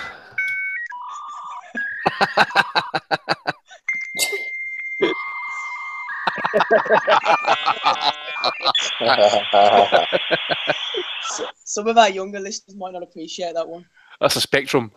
They may not even understand. I was with a girl once who she was on the younger side, and she, well, not that young, don't worry. But I mean, like, I couldn't fucking believe It's Jimmy Seville. No, but she was like, I was like, oh yeah, it was like dial-up internet or whatever, and she's like, what? And I'm like, you got to be fucking kidding me. They don't even know. Right. Anyway, enough of that madness. Tommy, did you see anything of Povetkin or the undercard? I saw a wee bit of Povetkin, mate. I didn't watch it all. I agree with Andy. He's kind of going through the motions and that last night. He's coming on 38 now, Povetkin. That's actually quite mad to me. He's been around for ages. He's not going to do nothing now at 38. He needed a big fight 2-3 years ago, right around the time that he fought Vlad, and just after it, that's when he should have been having big fights. He was in good shape in that at that time. He was looking good, but it's never happened for him. So I think it's he's going to get another payday, and that's probably going to be the end of him. Sad to see, because he was a good fighter, Povetkin. A skilled fighter, Tommy, as well, and a former amateur gold medalist. See, to be honest, I don't think he's actually going to get another shot unless he gets himself into a mandatory position, because see, at the end of the day, that's 2 failed drugs tests. People, opponents quite rightly could say to themselves, I don't need him, he's not trustworthy, he needs to pass drug tests, so make him earn it. And see, to be honest, if you took that mindset, I wouldn't even have a problem with that, because at the end of the day, he's a known drugs cheat. He's not been sanctioned. I don't think anyway. I don't think he's been banned. The only thing he's been sanctioned against has been kicked off the WBC rankings. That's about it. He's definitely a talented fighter, and he can punch as well. He's no anybody that he's no somebody that anybody's going to go running to offering him fucking a shot in a hurry, is he? But definitely going to get himself into a mandatory position. He shouldn't be too long getting back up. There's a lot of money behind him, obviously, isn't there? So look at his tits last night. Look at his tits last night, man. He never had tits like that 18 months ago. Nah, I think we should Povetkin. He's 6'1", 6'2". He should be around. I think he should be around 215, 220 pounds. I think he turned pro. He was under 220 when he was back in the day when he turned pro and that. You really need to be doing weight. You shouldn't be over. You shouldn't be 225, 230 or that, or anywhere close to that. Rob, as Tommy said, there's a lot of money riding on him. I think after the first round, Rudenko was trying to find a way out, but the Russian promoter got word to the ring, you're going to be finding a way back in because you ain't getting paid, son, unless you get on with this fight. Yeah, no, I think he was definitely, I thought it was going to be one of those farcical ends and again, another one for Povetkin. Not to mention, by the way, he looked like a completely different guy than the guy who fought Mike Perez. I remember looking at the weigh-in and that, and he got out of the car, and I was like looking at Lou Ferrigno. I said, because I was favouring Perez, and then I saw him, and I was like, he hit him with the hand of God, and it all looked a bit sus. So he didn't look like the same character last night. But like you said, he could get himself into a mandatory. They're going to win the purse bid, so maybe he get like Huey Fury or someone over there after he beats Pac or Dillian, whoever's. He could easily get himself a shot at a version of one of the titles where. They're working to clear all this thing up, so we might not have seen the end of them. Donny, Dave, any word, any love for your communist brothers? I didn't see this fight. I did have a discussion with it about Lucas Brown, though. I looked up the result, and that was all I needed to know. I basically just told Lucas Brown that Povetkin's a fat roiding shite, and he retweeted me. You have a good relationship with Lucas, don't you? Yeah, we're pals. Donny, final word to you? That would kind of describe Lucas Brown as well, wouldn't it? Mm-hmm. Donny. Is he there? Right, forget about him. Dave, stay on the line. Tell me about this Robert Easter versus Shafikov fight. Fucking joke. I thought that Easter won, Dave, but the scores were the joke. I thought that there was a point or two in it at the absolute most. I'm still only halfway through it, but it's awesome. It's a good fight. It's really good. Both Do you want to spoil the ending for you? I've seen the result, but both guys have shown great gas tanks, and in particular, Shafikov is showing a great chin. He's taken a lot early on here. I've got Easter up about halfway through. I think he's doing very well. From what I hear, Shafikov certainly gets back into it. I had picked Shafikov by split decision, and that sounds like a pretty good pick considering the controversy around this, but it sounds like 120, 108. I'm only halfway through, and there's no possible way it could be 120, 108. I had that draw, 114, 114. I think one thing's pretty evident off that performance at Easter there. That guy he must be fucking drained at the weight because his output was absolutely horrendous. He was backing off, he was holding up. I think it's clear to when you watch that fight there's a lot of close rounds in that. So you would think there's going to be some sort of kind of split in the rounds and stuff, but to have two judges to give everything, and I mean fucking everything, to Easter when it's a kind of close fight, especially in the latter half of it, and you kind of even fucking give Shafikov not even a sniffy around. That is corruption. And yeah, again, see, that's just going to fuck Easter off big time because he almost sold out that arena there on Friday night. And again, who the fuck wants to go there and get fucking robbed like that? I mean, okay, I would have no problem if someone says, "Oh, well, you lost that fight by a point or two," but they fucking twice shaft him 120, 108. That's like saying the guy turned up and done absolutely fuck all when he got schooled. I mean, when I woke up Saturday morning, I looked at the scorecards and I said, 116, 112. 116, 112 scorecard to me suggests it's a close, competitive but clear victory, right? But to have one, and you look at 120, 108, I said, I need to go look at these comments, and everybody was incandescent with rage, man. And I looked at it and said to myself, there's no fucking way you can give that guy every single close round unless you're fucking corrupt, or unless you're biased, and that's all it's going to be, corruption. Definitely. Well, Tommy, Andy makes a good point, doesn't he? Because, I mean, look at Shafikov. He's given his all, absolutely knocked his bollocks in for 12 rounds, and he hasn't even been given a round. I mean, he'd be thinking, what's the fucking point? Exactly, man. I watched the fight early in the morning. I was up at 6. It was a stream that had been uploaded to YouTube. It's not a fight that I didn't pay a lot of attention scoring. I knew it was a close fight by watching it. I felt maybe just doing the stretch that Shafikov had nicked it. I'm not going to scream either way about the decision, but for somebody to score every round of that, when I'm watching it on a stream, that's uploaded to YouTube, and I can see that Shafikov has won rounds in the fight. How 3 judges can't even give him 1 round? It's corruption again. It's corruption. It's what it can be. There's nobody that incompetent. You just can't be that incompetent. It's going to be corruption. Rob, do you share the indignation of the panel? Yeah, I think it's a close fight. I think it's 7-5 either way or a draw. But one thing that kind of frustrates me about Easter Jr. is he doesn't use his attributes as much. He uses the shoulder roll, but I'd like to see him pop the jab a little bit more. He uses the jab just to touch it, just with the rangefinder, and then tries to kind of swerve and come back with the straight right hand, and there's nothing off the jab. So I'd like to see a bit more of that from him because I think he's a talented kid. I think he needs to ditch the entourage though. It looked like he had an entourage of about 150. Yeah. And Adrian Broner being a ringleader, they're shooting at him, dude. Get away from him. You know what I mean? But, did you see that mess? Did you see Broner try to show Easter how to throw a jab when Easter had his back down? It was comical. That was comical. He was up shadow boxing in the seat, like doing his. Does that not piss you off though, Rob? People who do that, you know, he has to make a show of how much he's trying to stir the guy on. I mean, what? Sit down, Adrian. Come on. It's just an ego thing. It's like when Floyd come to town with Gervonta Davis. He spent half the time talking about himself. You know what I mean? Big bro, baby bro. You know what I mean? I think he needs to get rid of them, all them nonsense. On a serious note, though, I know he clown Broner and everything, but like, you know, I think this guy has the attributes to go far. I'd be interested to see how he gets on, if he could keep his mind right. I thought Shafikov could feel hard done by 2 because he seems like he gets no credit from that decision. And you know, we give judges a hard time, but sometimes you can look at it objectively and say, like, for the Horn Pacquiao fight, if you take all of our scores, maybe you could come up with a decision for Horn, right? But if you take all of our scores from looking at the Shafikov fight, there's no way you can give every round to Easter Jr. And that's when the sport stinks, you know what I mean? And we got to call it so.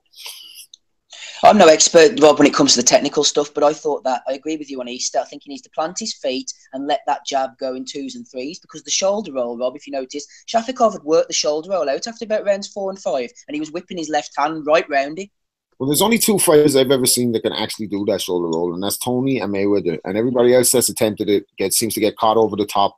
Remember Reese having some great success against Broner, except he couldn't hurt him over with those right hands over the top. And no power, yeah. Shafikov was trying the same thing. And, you know, it's that's what I'm saying. I'd like to use his size. He's unusually tall for a lightweight. You know what I mean? He seems to have great attributes in terms of ability. So why not just get on the jab more and put distance between him and his opponent? I thought like maybe he played into Shafikov's hands a little bit down the stretch. So excellent stuff. Donny, are you back with us? Donny, has he fallen overboard again? Hopefully.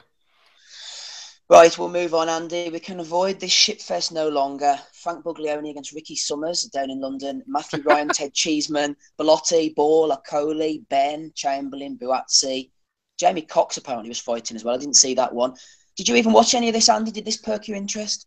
Nah, mate. I watched the Russian card in its entirety thanks to the lovely YouTube. The only fight I watched it afterwards actually was Joshua Buatsi, and that's purely because I wanted to see how he looked. And because I said it last week that I really like to look at him in the Olympics. I thought it was a breath of fresh air. Just his style, kind of combatant, come forward, look to do damage.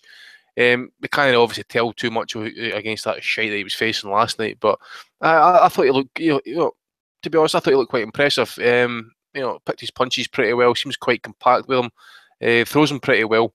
What age is he? I think he's early 20s and stuff. I actually look at this guy and say to myself, is he really going to be a career light heavyweight? Because he looks quite small for a light heavyweight. So I don't know if he's still got a wee bit extra grown to do or whatever. But I like the look of him. I'm not going to make predictions on him just now until I see him in my, a semi-decent test and that. But it says, what was that? Mute that guy now. Burnley I FC. don't know. I don't know who that is. Sounds like someone's stolen. Right, go ahead, Andy. We'll get you on in a minute, Burnley FC. As I say, that's the only fight that I saw. Nothing else I've seen, as well as Eddie Hearn did sell out the arena there last night. 5,000 tickets sold, and that place was like a morgue, baby. I thought Eddie Hearn could fucking sell wine to alcoholics and stuff like that. Sand to the Arabs and snow to the Eskimos. Didn't he sell much last night? Was Sweet Caroline sung at any point last night? Oh, I was Sweet Caroline was on there again later last night, mate. I mean, it's fucking, that is tragic in that. I mean, people always sing like the praises of matchroom shows and that, but I think there's only so many times you can, watch a load of people singing that shit in a stadium full of people who've spent 5 fucking hours watching world class amateurs punch the absolute fuck out undefeated nightclub glass collectors. So fuck. I didn't watch it, mate. I see these shows in the next gen and that. I'll just catch the highlights when the next day on YouTube or that. They're absolute dog shit, man. That should you're paying your stripes, guys. Subscription that's you're getting any good fight now. You're just going to get on pay-per-view, aren't you? Right. Tommy, what would you rather watch then? Craig Mastro's asking you this. What's more entertaining, a next gen show, a 3-hour Hearn video, or a discussion on boxing brains with Quigg and Theophane? I'd probably choose the Hearn shit. It's more entertaining listening to his bullshit than watching his actual fights sometimes, eh? So I'll go for that. Andy, you were talking about Buatsi there. Ben Thorns was asking, is the clown fighting Buatsi the worst fighter you've ever seen in your life? I've actually seen worse than him. I don't know what you think. I can't remember what his opponent looked like, mate, at all. I was just too busy kind of like, and all Buatsi just punching fuck at him, which, He was that Spanish guy or Nicaraguan or whatever he was. He kept throwing wall punches. See, I don't know how people can actually hate on someone who's an aggressive, come forward, puncher who wants to fucking do damage. I love that type of fighter. I mean, everybody knows I'm a big Duran guy. That's what Duran did. He came forward, and obviously, let's just fucking back up a bit here. I'm not saying that Buatsi's anything like that. I just like the fact that he's aggressive, come forward, and wants to do damage. And I look forward to see how he goes. Other than that, I never saw anything else on that card. Not one fucking iota. Rob, as you can imagine, we've had quite a few comments on this. British Boxing Blog is focusing more on the quality of the shows and Matchroom and Sky than the actual fights themselves, which I think speaks volumes. Let me hit you with this one, Rob, from British Boxing Blog. He said, last night's O2 show will rightly get criticised, as did The Next Generation, for being one-sided. I see shows of this quality in small hall shows regularly, but would this level of show be acceptable for TV if it didn't take away from the limited dates that Sky and Matchroom have? Do you think that these type of fights should be televised or not, Rob? Well, not really, not for me, because I don't watch them on telly. I catch them on YouTube or whatever. I'm not watching that live. Like, I'm not watching Frank Buglioni live on a Saturday night. You're out of your mind. But no, like, I think, obviously, like, it's just Dick Dastardly rubbing his hands, the greedy money out, putting on a show, you know what I mean? Filling his dates, the Sky Machine, building these guys, Buatsi I like, but this Lawrence Okoli and all this, like, it's too much. Like, it's too much. Listen to these guys talking, like, come on, like, it's just way too much. You know what I mean? And these are such one-sided fights. And what was going on with Bellew, by the way, last night with his voice? Is he cutting 40 words out of a sentence now, nice and easy? He was all slowed down and articulate. What was going on? Maybe Ben's ego is out of control now when he has like a publicist and a speech therapist and all that. Like, he's definitely had training, hasn't he? Definitely. I forgot what I was going to say to you now, Rob. I just wanted to mention one thing as well before I forget it. I thought Jeff Horn dropped the ball, not having his entrance theme, Moose Tees, horny. That would have been a great moment for him. Yeah, Tommy, does the blame clearly lie at Eddie's door, though? Because Adam Smith and his paymasters at Sky are endorsing, allowing and facilitating this bullshit every week. They're all in cahoots, mate. They're all at it. They're all fucking just the money racket, isn't it? That's what I think, anyway. Well, look at Eddie Hearn's comments here. I think it was the other day when we were talking about this World Boxing Super Series coming up. And he says the cruiserweights, I agree, is looking amazing. Super middleweights are struggling. And then he basically, it was a classic Eddie right at the end there and stuff like he says, but the money's not there like it would be on pay-per-view. It's always what it's about, baby. The pay-per-view and the fucking money in the back end. Yeah, you see, they talk about stuff like this. Oh, it doesn't sell in that. Obviously, you've got to fucking show it for it to sell. You've got to promote things right for them to sell in that. If you're just leaving them there, they're obviously not going to sell, are they? Exactly. So, I mean, if he was doing his job last night, selling and promoting, he would have sold that place out. For example, what did they say to us a couple of weeks back about Andre Ward? I would have sold that fight out and all that fucking sort of shit. Aye, would you? You can't even fucking sell out shit in your own fucking city, for fuck's sake. Exactly, man. Tommy, I know you have to go soon, but please stay along for another 5 or 10 because we're going to be doing Josh Taylor, O'Hara Davis at some point, okay? Yeah. Right, let's see Burnley FC. Is that you, Billy Warren? How's it going, boys? All right? Whoa. we can hear you all right. Are you? It is Billy, yeah. It is, yeah. I can barely make him out. He's like he's lit up against that mic. Turn your shit down a bit, William. Yeah, let me sit back a bit. Is that a bit better, boys? Yeah, go ahead, Billy. You in the pantry or something like that? Right. So, home Pac-Man, yeah? Yeah. A very entertaining fight, but by no way a robbery. Go on then, explain. So I had home winning by a couple of rounds, same as Barry Jones. Yes. I gave it to him basically because of his effective aggression. I just think you can't really refer to punch stats or fans polls or anything like that. I mean, those fans polls, Pac-Man's got one of the biggest fan bases, on the planet. So if it's going to be a close fight, you're going to have thousands of people giving it to Pac-Man just because they support him. So I don't really see the point in referring to that. Punch stats, like you said earlier, it's just 3 guys pressing a button. So again, you can't really refer to that. Listen, I had it by a couple of rounds. It was a close fight. It'd have been even closer on my scorecard if I'd have given Pac-Man a 10-8 round for round number 9. But like I said, by no way a robbery. I just think it's just been blown out of proportion. So I mean, what you're saying is that boxing fans are idiots and they can't make their mind up because they're fans of a certain fighter. No, it's not what I'm saying at all. I'm just saying if you're I'll point to you, right? There was a big poll in boxing scene when Ricky Hatton, one of the most supported fighters, going. It was when he fought Juan Yarango, and the poll was 51.49%. So I don't see how you can say the boxing fans can't be objective and decide who won. And I'll also point to the Mayweather Madonna fight. Floyd Mayweather, one of the most supported fighters in world boxing, and it was a close poll when he fought Madonna as well. So I think you're a wee bit off there, mate. To be honest. I think you have to take it on a case-by-case basis, really. I mean, Pac-Man's like a god to his fans. I mean, Pac-Man could probably get beaten over 12 rounds every round. Hold on, Tommy, hold on. Let him finish. Go ahead, Billy. Pacquiao's got as many haters as anybody. Tommy, hold on. Go ahead, Billy. Finish what you're saying.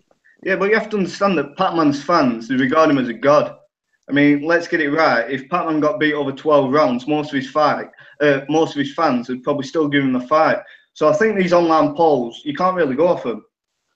Well, you can because he loses online polls to Marquez and that when he's fought all the guys in that as well. Can I just jump in here as well? Billy, you said that that Pacquiao never landed nothing all night long. He never landed nothing all night long. Okay, so if he's never landed nothing all night long, you only had Horn winning the fight by a point. So surely you should have had him fucking winning more wider than what he had. Yeah, I'm probably talking a bit of shit there. He probably did land a few more. What rounds did you Horn, Billy? What rounds did you give him? Horn. What rounds? I gave him the first 4 rounds. I gave him round 8. Oh shit! No, Pacquiao won. I gave him round 8, round 10, and round 11. I give him 3 out of the first 4 too.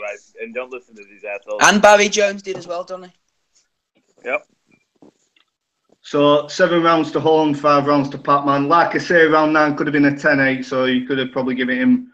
See that is not a 10-8 round. I don't care what anybody says. I didn't score that. Some of you guys gave it 10-8. If that is a 10-8 round, and then that basically means Joe Calzaghe should have been 10-8 rounds across the board against Jeff Lacey because he fucking dominated them. Yeah, well, it was Billy. See how some people gave it 10-8. It was only Dave the Hater who gave it 10-8. Have you seen one credible boxing writer of that score the fight for Jeff Horn? Boy, you want mate? Have you seen one credible boxing writer or media pundit score a fight for? Yeah, one of the guys from Ring Magazine. Don't say Buns. Exactly. That's why I said credible. Award-winning. You're sure? Right. Well, like I say, I'm a massive Pacquiao fan, and I'd have loved him to win that fight last night, but I just don't. It's not a robbery. If you could have given it to him by a couple of rounds, but that's that. I'd like to see the rematch, and if there is a rematch, I think Pacquiao wins it quite comfortably. But I don't know if it's going to happen. Hold on now. Hold on. You just contradicted your own point. You said you're a massive Pacquiao fan, and you had Horn winning. So doesn't that support the idea that Pacquiao's fans are objective and can? can answer a poll correctly. You mean Yeah, but I don't see Pacquiao as a god like some of his other fans. Yeah, See the thing with that. Pacquiao's got a lot of haters as well, just like Mayweather has and that. So for everybody saying the opposite, it's absolutely ridiculous. Yeah, but most of those haters have all died off now. Now that like Floyd. Nah, I don't know, man. The hate's still strong for the Pac, man. You can't. I mean, Twitter today. I think there's been a giggle fest on the other day, man. Fucking hell. Hate like that never dies. Yeah, but Billy, is there anything? Yeah, go ahead, Billy. I'd just like to ask Tommy, you know, why he thought he was a robbery. I missed quite a bit of the show. I was trying to log on. I genuinely was. I wasn't bullshitting you guys. I was just going to ask Tommy why he thinks it is a robbery. I mean, it's a close fight in my eyes.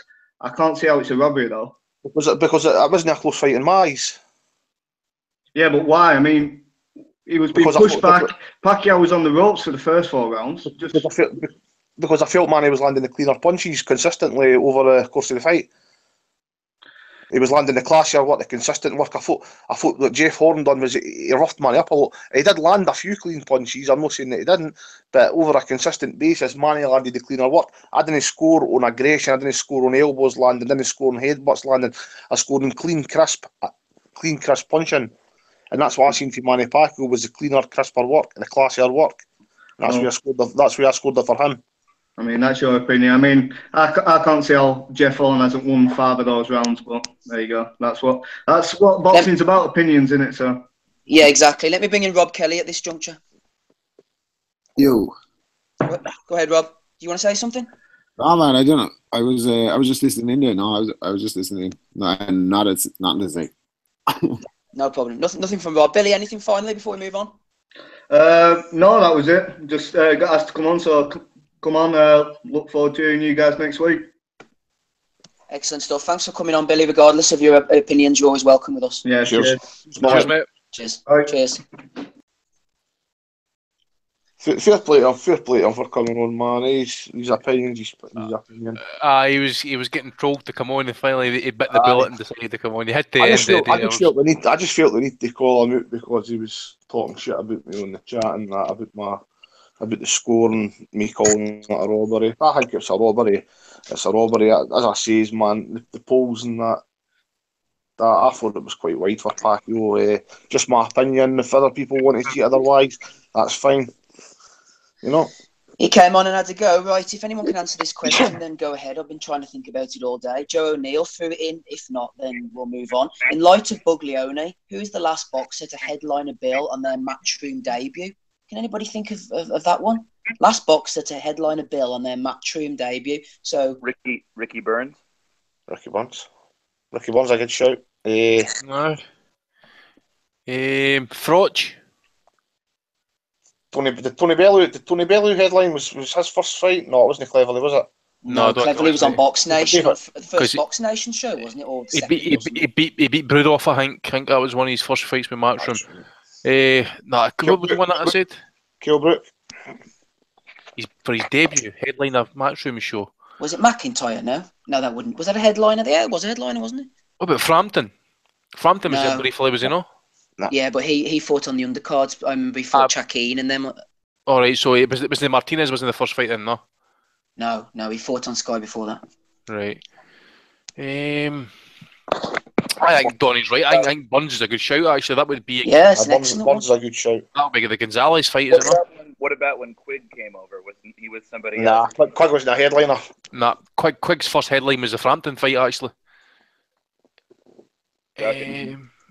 Try to think. Now you've thrown in a few good ones there, Andy. I couldn't even think of any, to be honest with you. So yeah, that's fine. Yeah, right, Andy, tell us about this. Was it Murat against Boissel? Boissel was 24-0, wasn't he? But Murat got the business done. It was a decent fight, mate. It's one of the fights where you get like two fighters who basically are on the same level, kind of 50-50 fight, European title at stake. I just think Murat was more active. He was willing to kind of let his hands go more and just kind of stand in the pocket for a wee bit longer. Boissel was trying to kind of do it off the back foot, but he just didn't have the output or maybe the stinging power to kind of back Murat up. Big fat tail big fat Terry Connor was the referee. He could have stopped the fight quicker than what he did, mind you, because Bosell was all at sea at one point. But then at the end of the day, he's let the fight go on, and we've got a conclusive winner, and that's all we want.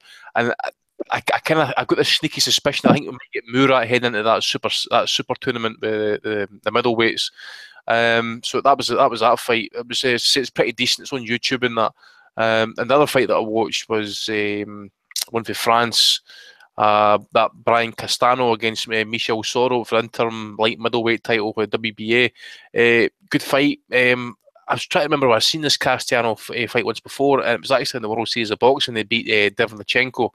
I think he was undefeated at the time and that. So I did a bit of checking up on him and stuff. He's he's had a good amateur career back in the day for the Argentinians and stuff. He beat Jack Colkai, Vasquez Falcao and that, Errol Spence.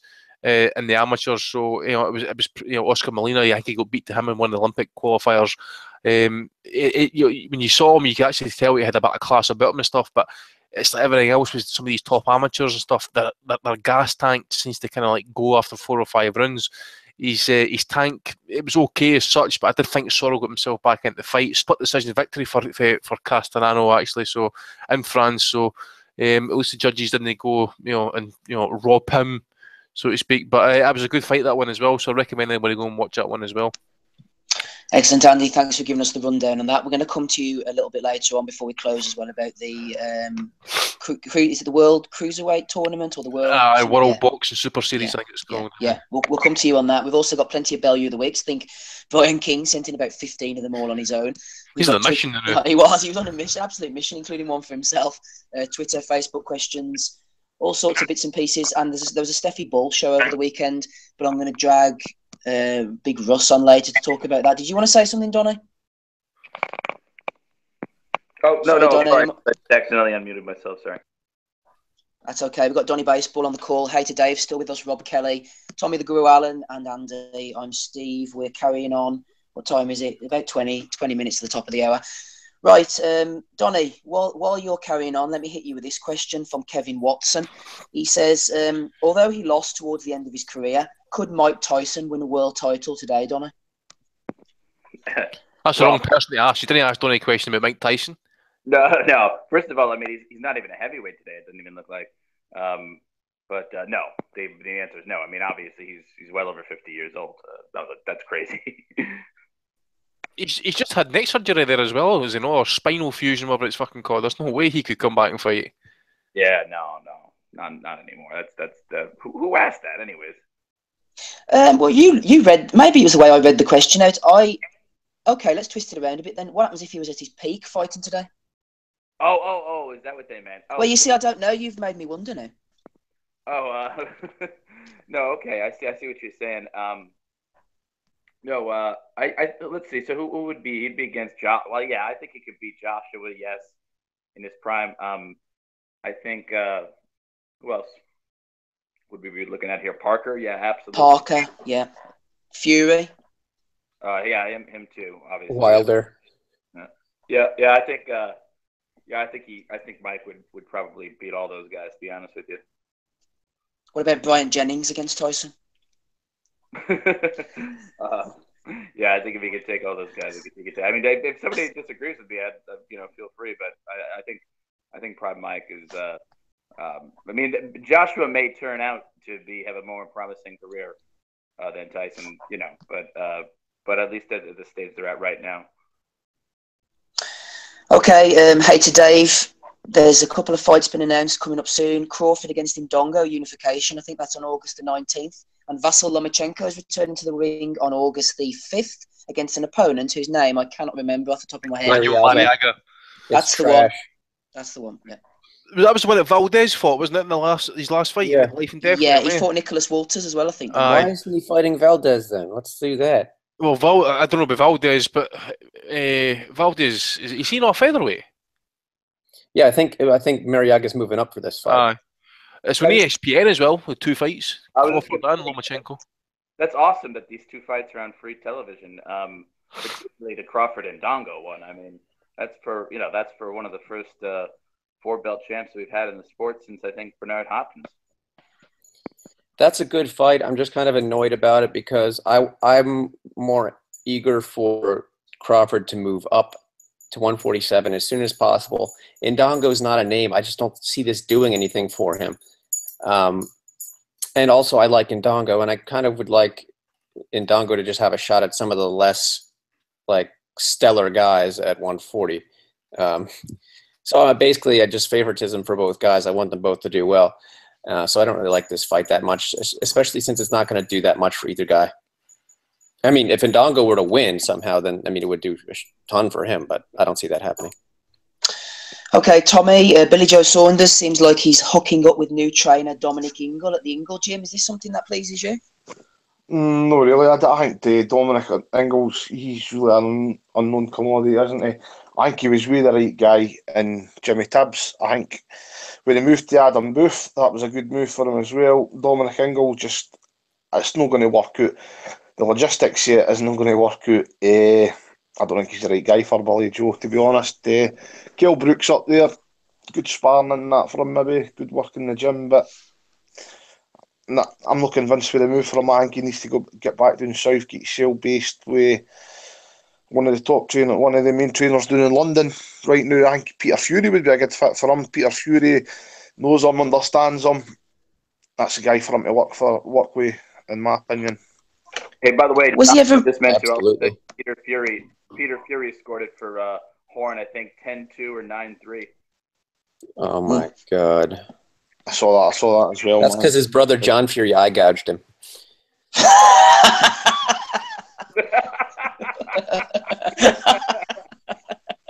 Classic hater. Right. Yes, Rob Kelly, question for you. Continuing on a Fury theme, it seems to be that Mick Hennessy has secured Hughie Fury against Joseph Parker. It's going to take place, if rumours are to be believed, on ITV pay-per-view, because Mick has done the deal directly with Duco, keeping Frank Warren out of the mix, so it's not going to be on Box Nation. I'll tell you this, Rob, I don't know what you think about this. I don't really rate Fury that much. I don't think he's got the sort of breakthrough win to move up to world level. But I think a Parker win is better for the heavyweight division, Rob, because if Fury wins the belt, we probably won't see him fight for the next 18 months. I like Fury. I like all the Furies. I think he showed good potential in his early career, and through illness and suspensions, and just his career is just taking a little bit of a veer. But he's in there. This Parker fight should have happened already. It's happening now. There's going to be a few quid on the line. I think he's good enough to beat Joseph Parker for what I've seen of Joseph Parker and what I think he is capable of and the way they speak about him. So we'll see if he's the real deal. I think a win against Parker is good because Parker's holding the title hostage a little bit.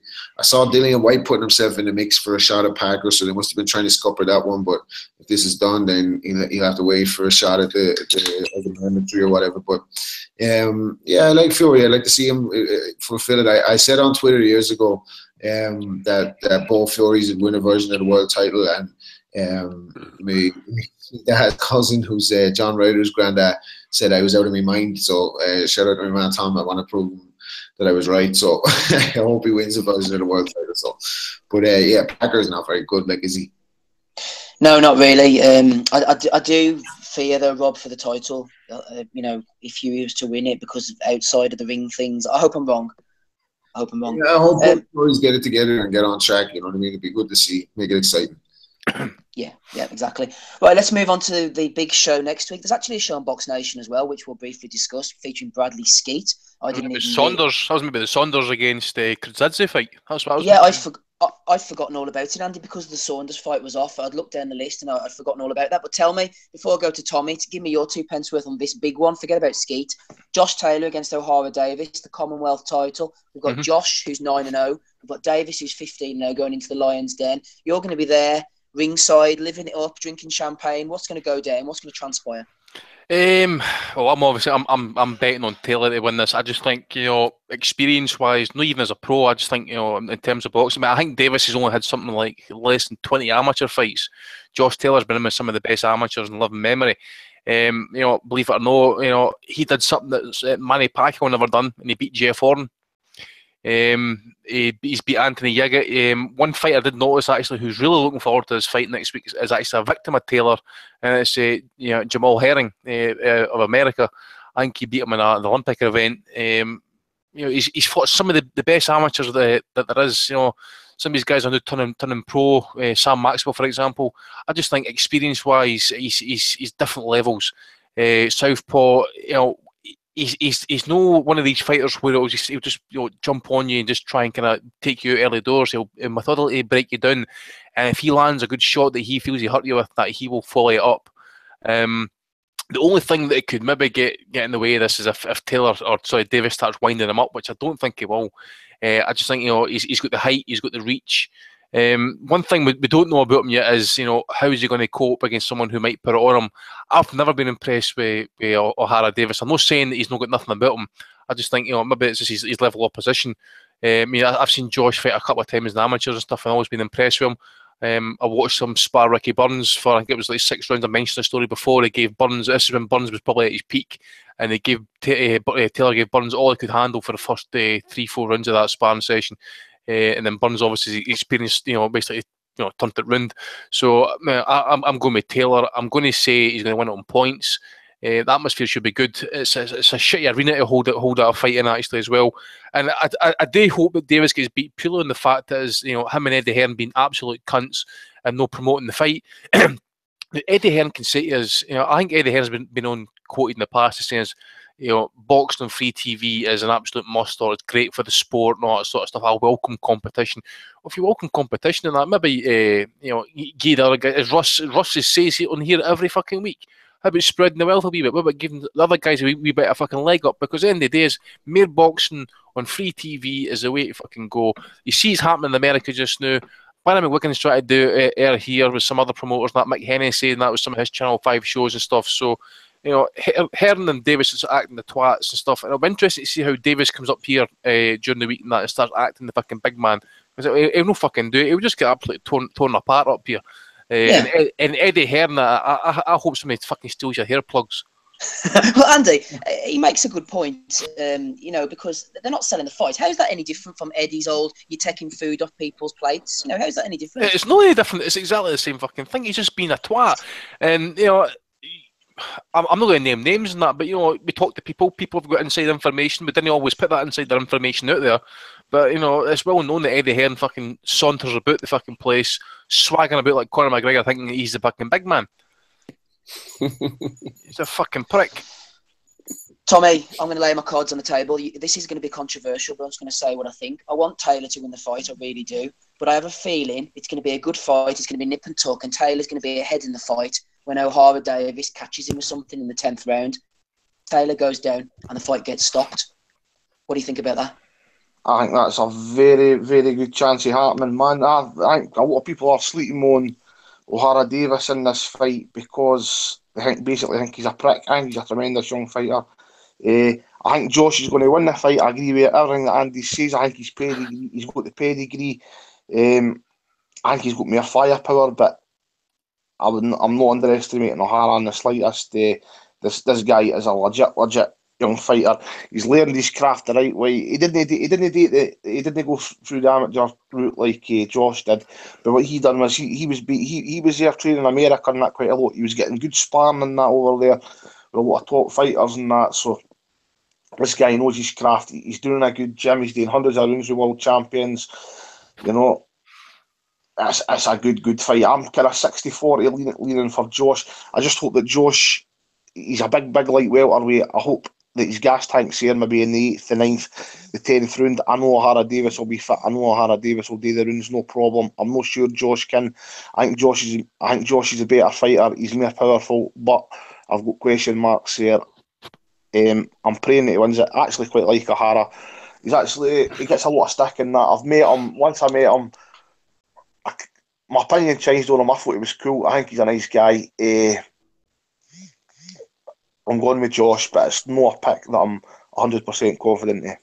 Tommy, I agree with your talk about Taylor maybe struggling to do the distance. I agree with that. But what about Davis? He's only gone the distance once, and that was 12 rounds against Scarpa, and it wasn't at a great pace because Scarpa was pretty shit. What makes you believe O'Hara can do the distance in a tough fight? Just basically because of that fight. I know it wasn't a great face. I know it wasn't a great pace, but it did look like he cantered the 12 rounds, didn't he? It's obviously different in a tough fight, but I just got a feeling that he's in the gym all the time.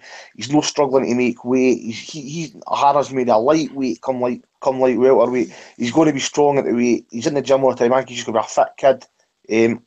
As I said, I'm not sure. I'm not saying that Josh is that fit kid. I'm just saying that maybe losing that wee bit extra amount of weight is just going to hurt him later in the fight than O'Hara's. It's going to hurt O'Hara.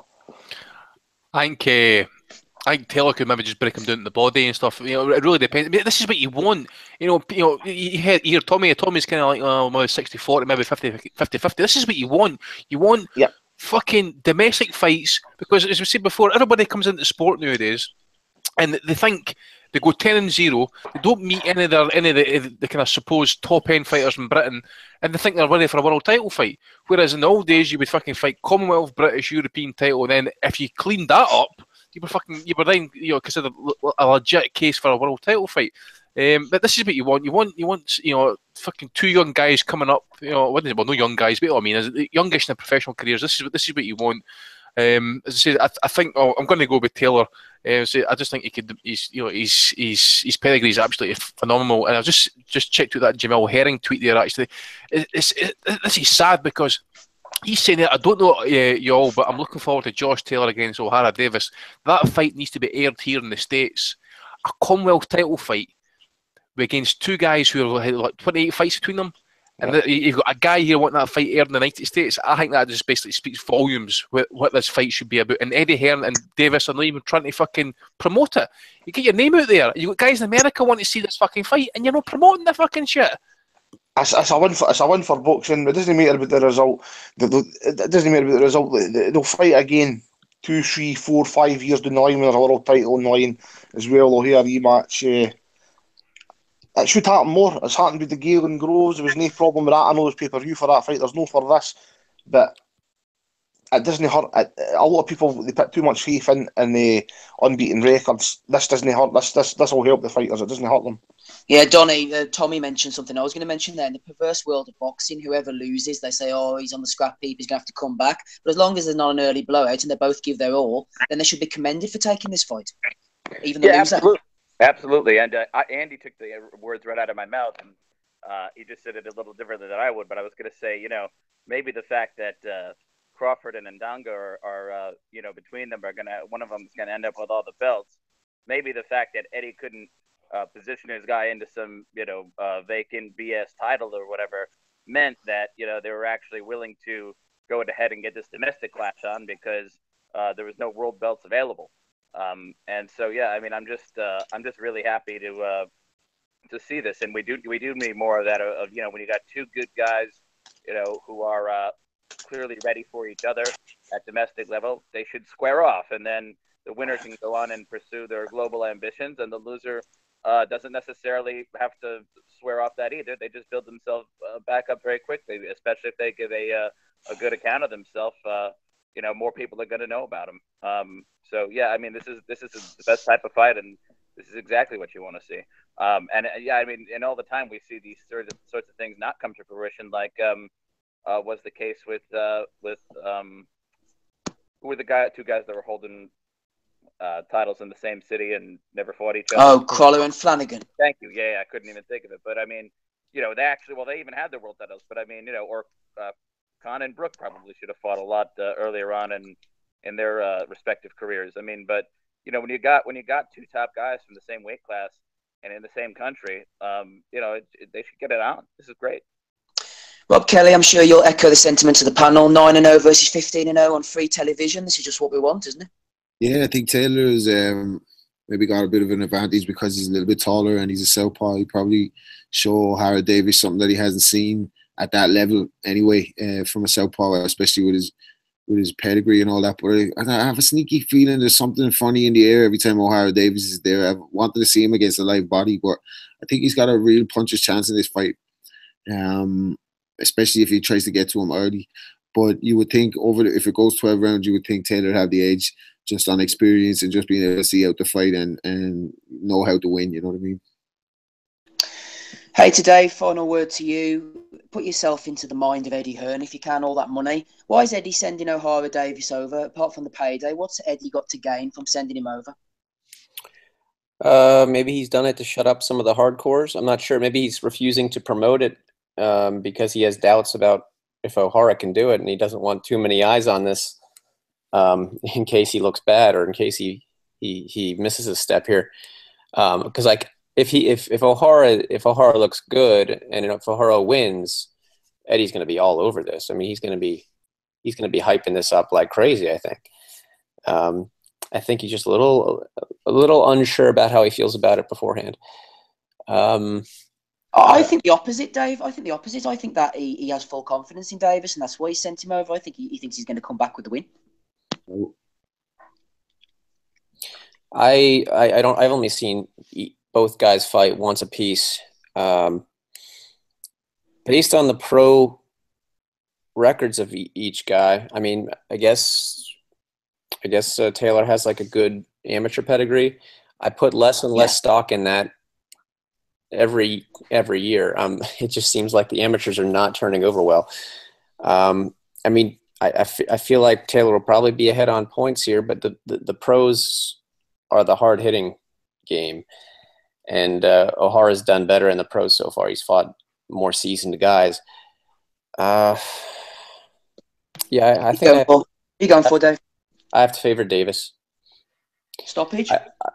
Yes, stoppage, and I would rather see Taylor win because then it would just make Spencer X and his prediction that 2 tanks is Lloyd Marshall look like an idiot.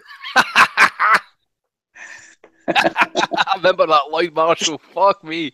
Talking about Spencer Fearing, man, he's unblocked me. Fucking hell. I've been blocked, muted, unblocked, followed. Fuck me, man. That guy's obsessed. I'll need to go and check that because he had me blocked for a while there. He searched a tweet of mine for fucking ages ago and liked it, man. See if he's still got me blocked. 2 seconds. Guy's obsessed. You're on. Yep, still blocked. I see. I'm never the lucky one. I'm never the one that gets he's fucking. Apart from Amir Khan, he's the only person that's unblocked me. Nah. I Belgium's got unblocked with Paul Smith, man. That didn't last long. Like, iced again within a week. Right, let's move on, guys. We've got Big Russ on the call. Russ, what's happening? How are you doing? Not too bad, Russ. Tell me about this Steffi Bull show. Was it more competitive than Hearn's show last night? Yeah, well, so they say it was a good show. I didn't go myself, right, but they say it was a good show. And what about competitive fights? What about Gavin McDonald? Can you get him a little bit closer to the microphone? Gavin McDonald, I'm worried about Gavin McDonald at the moment because you got British, European, and he's fought at WBC, and all of a sudden he's lost at Hull, and that's it. He's not on a Sky show at the moment. So I just wonder if there's a bit of friction at Sky, or I mean, usually when an Eddie Hearn fighter loses a world title, they're classed as world level, aren't they? And they get them out again or they bring them back. But Gavin just seems to be discarded, doesn't he? Like rubbish.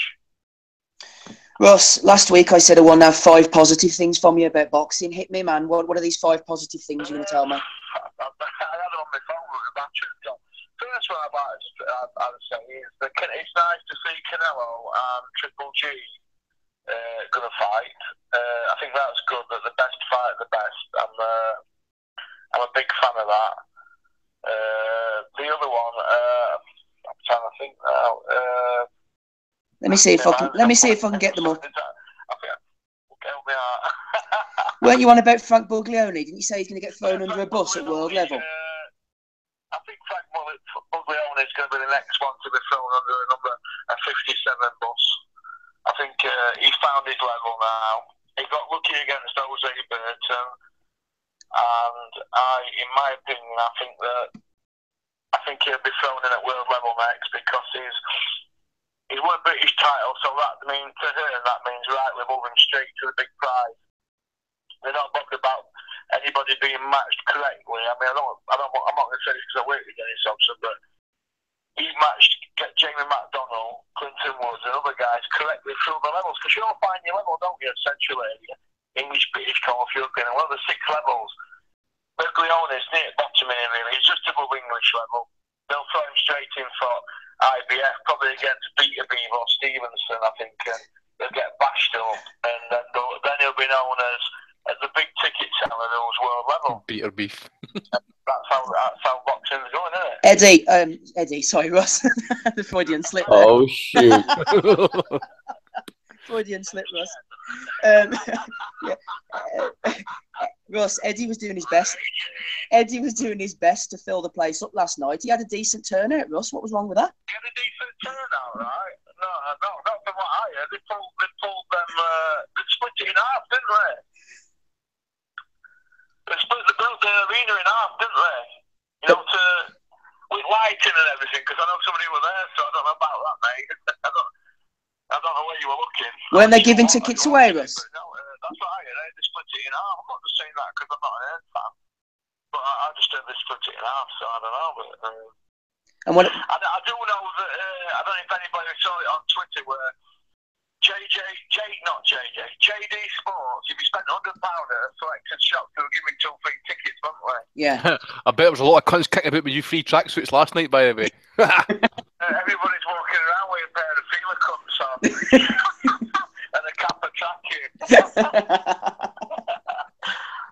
No, with Desperado stuff on it last night. I mean, with Desperado stuff, isn't there? You know, like Nicky Cook against Ricky Burns. I mean, that was a camel that broke the back, the show's back at Sky, wasn't it, for Frank Warren? But these 2 last shows, I mean, come on. This is what I want to ask all the chaps on here. Eddie gets 20 days, doesn't he, a year? We all know that. He's doing 6 and 7 pay-per-view shows, and now he's going to be looking to doing 8, plus 2 international, so that's 10 shows. Why don't he have another 5 shows and give 5 away?